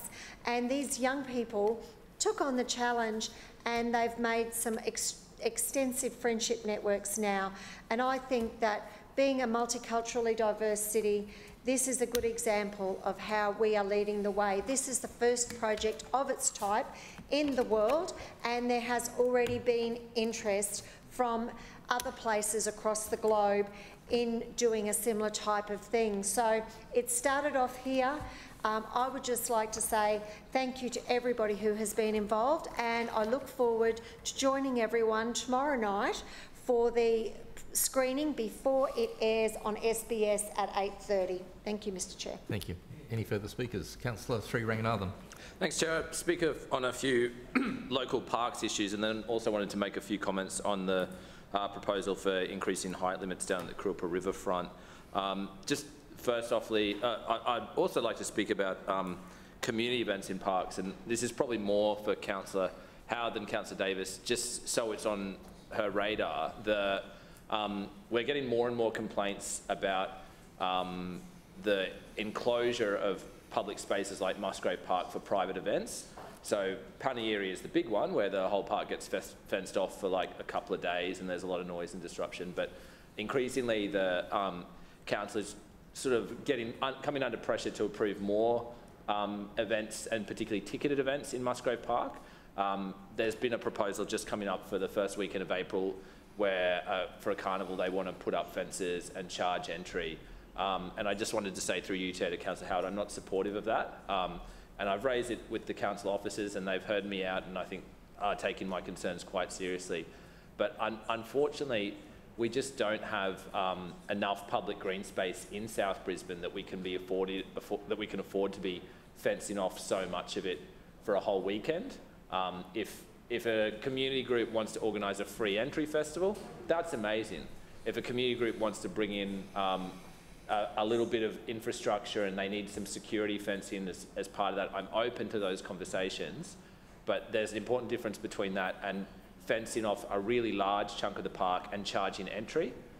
Whether the event is for-profit or non-profit, the experience for residents is kind of the same, is that the only place they've got to walk the dog or stretch their legs or let the kids have a run around is fenced off. So it's not like out in the burbs where there's a much higher ratio of green space per person. We've got about 10,000 people who live around Musgrave Park and rely on that as their main public green space. So when that park is fenced off for a whole weekend, that does cause significant consternation. So I just ask the different council teams to be cognizant of that. I know that for other council decisions like footpath dining permits, the councillor is consulted before a permit is granted. We get a little email saying, councillor, do you have any comments on this? And through you, Chair, to Councillor Howard, I would like a similar process introduced for major festivals in parks, where if the council is proposing to allocate a park permit or an event permit for a public park, I think the councillor should just get a little email saying, look, this is coming up, here are the details. I think it's a very simple and easy request, and I think a lot of councillors would appreciate that heads up. Hopefully some of the officers listening can pass this request on to Councillor Davis as well. I just think it's going to become more of an issue as more and more events are popping up in some of our public parks. Most event organisers are great, they'll let you know, they'll reach out to you directly as the councillor. Sometimes though, event organisers think that because they've made a booking with the council, that the councillor will automatically be notified, and that's unfortunately not always the case. Another little park issue that's bubbling away that, again, I hope someone from the news team is listening to this and can relay this to the chair, but I still haven't had an update on what's happening with the Kangaroo Point dog off-leash area, which was closed due to concerns about contamination. So overnight, one day, the padlocks were just put on the fences, and there was, no, it wasn't from dog poo, it was contamination because apparently a long time ago it was partly an industrial site and it wasn't on the contaminated land register. So we only recently installed this dog off-leash area like a couple of years ago, but the council didn't flag it to check the soil because it wasn't on the contaminated land register maintained by the state government. Now, as part of the Kangaroo Point Bridge works, they've identified high levels of lead in the soil, and so they've closed down that dog off-leash area. I understand why they've done that. I think it's probably a little bit over the top, but I would just like an update. How long is that thing going to be closed for? What are the alternatives in place? And can we please put up some signs to explain to the residents what's going on, because I don't think there's enough explanatory signage. Similarly, we've got that, as I mentioned, that West End dog off-leash area is also closed. It's been closed since the floods. That was the main dog off-leash area for West End and South Brisbane, and still doesn't seem to be a lot of movement on that one, which is a little bit disappointing. Turning to the Kurupa Riverfront plan, I guess really, to be honest, I'm addressing my comments here primarily to Councillor Cassidy, because I think he might be one of the only Labor councillors who's still in the chamber in a few months' time. I don't know. I could be wrong. No offence, gentlemen. But we all understand. I guess I wanted to just outline some of the main concerns I have with the LNP's proposal, in the hope that this will be relayed to the State Labor Party as well, and that the Labor councillors will take these concerns on board. I know Councillor Johnston's probably on a very similar page to myself. The first is around schooling capacity. So on average in West End at the moment, in the new apartments, it's roughly 1 in 8 apartment residents are school-aged children. So that's in the new apartments. The new high-rise is pretty high. It's certainly higher than the education department anticipated a few years ago. It varies a little bit from block to block, but even in the ones that are sort of higher-end luxury apartments for retirees, etc., it's sort of 1 in 10, 1 in 11 residents are school-aged children. Now, based on existing densities and dwelling and building height limits in the peninsula, there's already an additional 10,000 to 15,000 dwellings in the pipeline for the 4101 postcode. So 10 to 15,000 apartment dwellings, which presumably would range in size from 1 to 3 bedrooms. At the moment, the average number of residents per dwelling has been 2, 1.9 to 2.1, depending on the built form. But you roughly assume 2 people per dwelling with the new apartment stock. So based on existing zoning, we're looking at an extra 30,000 residents just for the 4101 postcode. That doesn't include Woolloongabba or Kangaroo Point or the other parts of the Gabba ward. 30,000 residents just in West End and South Brisbane and a bit of Highgate Hill. So if let's say 1 in 10 residents are school-aged children, and there's an extra 15,000 people, that means we need to find 1,500 places in local schools in terms of capacity. West End State School has 300 left because they just had a massive expansion. School was at capacity, it was expanded to a future total capacity of 1,700. So West End State School could theoretically squeeze in another 300. Brisbane State High already has over 3,400 enrolments, so it's over capacity, so there's no more high school capacity within the peninsula. There's only 300 places for primary school students within the peninsula. So on current density and development projections, we're already short about 1,200 places for local school capacity. If the LNP goes ahead with this proposal to add another 10,000 dwellings on top of that, that's another roughly 20,000 people. That's another 2,000, maybe more, school-aged children living in that precinct. So at a bare minimum, if the council wants to upzone this land for new development, they need to be identifying where will the school go, where will the new primary school and high school go in the 4101 postcode. In addition to that, I wanted to highlight that the land that the Mayor is talking about rezoning was previously identified as land for future parkland. So I think we can all agree that the inner city needs to densify. I'm certainly not opposed to all new development. But as a basic principle, if you're trying to squeeze lots and lots of residents into new apartments, they need parkland because they don't have their own backyards. They need access to local green space. And the sites within the Kurilpa precinct, that big industrial sites like Parmalat, that's where the parkland was going to go to cater for the rest of West End. So if the council wants to cram more and more apartments into the rest of West End and South Brisbane, this particular Kurilpa precinct needs to be preserved for public green space.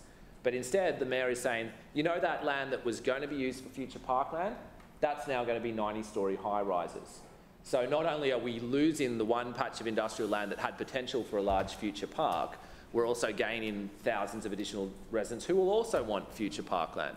Finally, there's the very obvious concern about flooding, and this particular Kurilpa precinct is extremely vulnerable to flooding. There's, I think, not enough serious consideration being given to access roads. So it's not just a question of whether the buildings themselves can be raised above flood levels. There's also the question of how do people evacuate. If a building is shut down and evacuated, where do people live for a few weeks while the elevator shafts are getting cleaned out, et cetera, et cetera.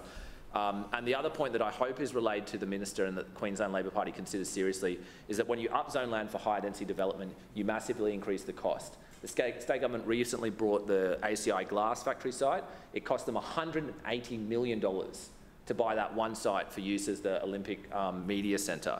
If the council upzones these other industrial sites for 90-storey high-rises, they won't be able to comply with their own projections in the local government infrastructure plan. They want to buy part of the Parmalat site for future parkland. They're not going to be able to afford to do that if it's zoned for 90-storey high-rises. So don't rezone it, buy it first, then upzone if necessary.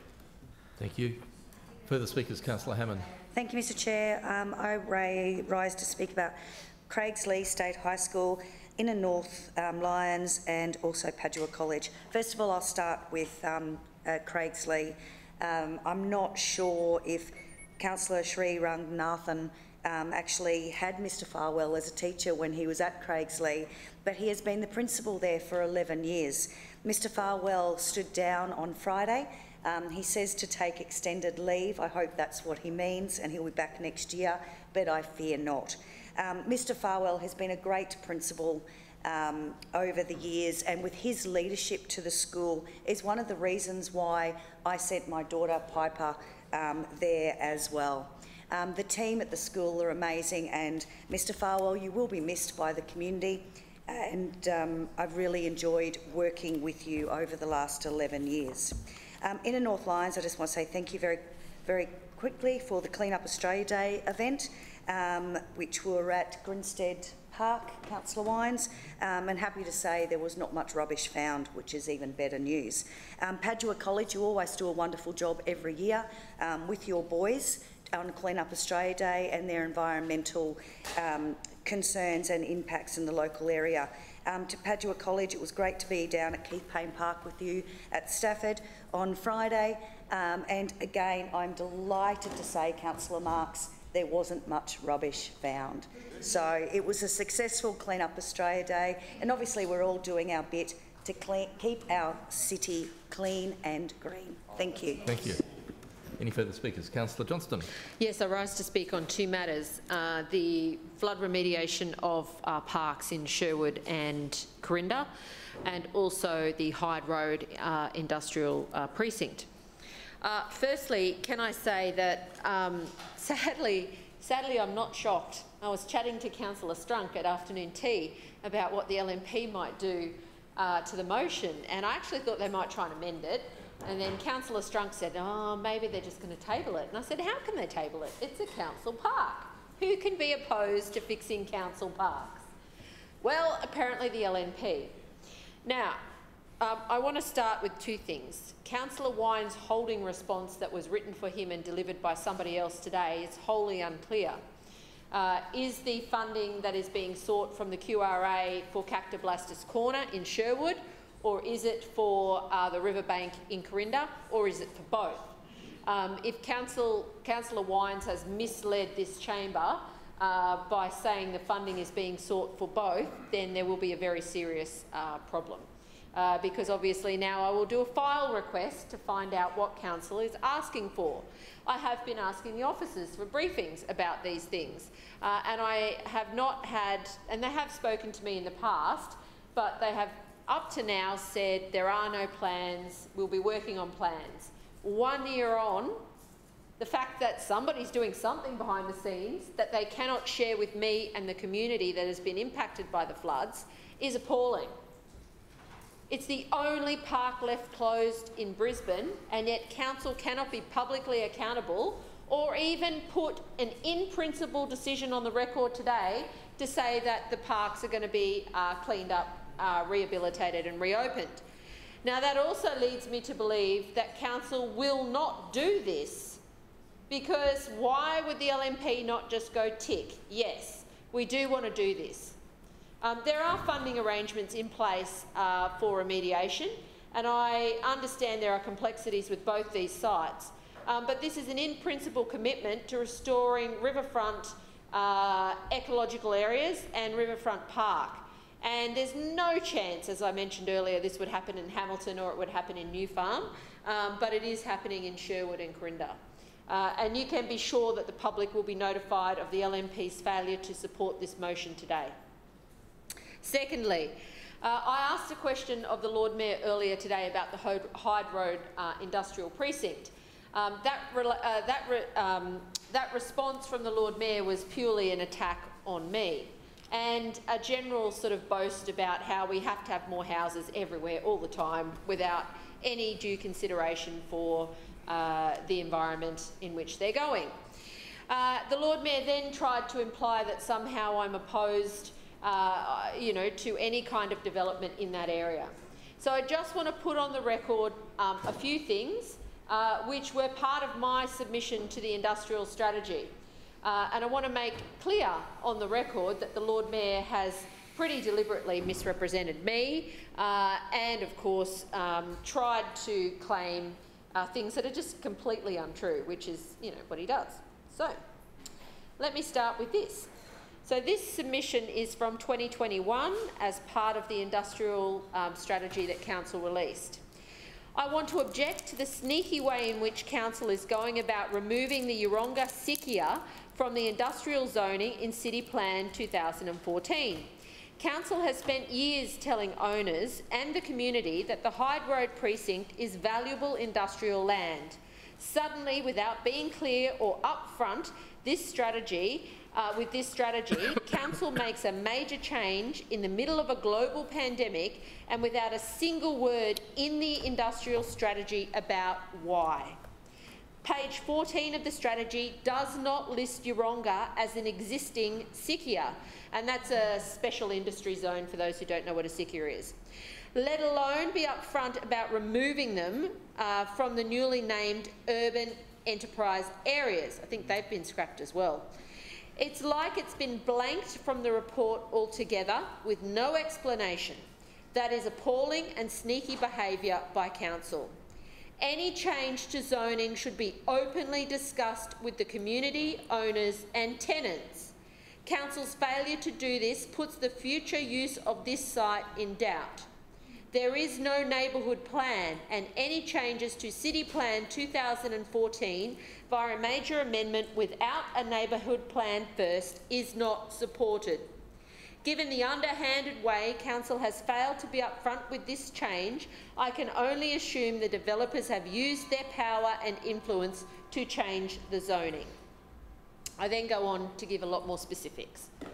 Now that's 2 years ago, and I was spot on the money. Spot on the money. That's exactly what's been going on behind the scenes.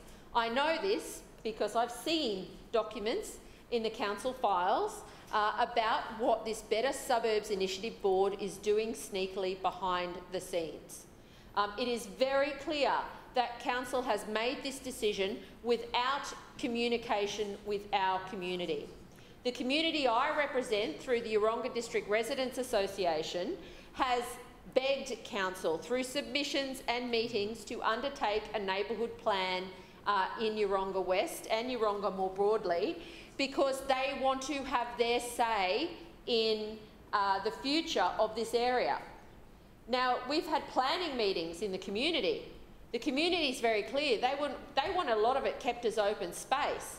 And part of that area in Hyde Road is actually zoned sport and rec.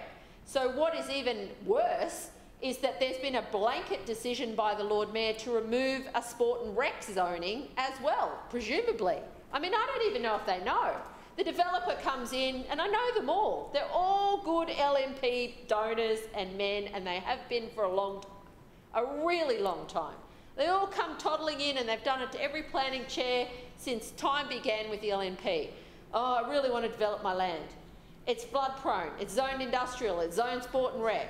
Council sends them back out the door.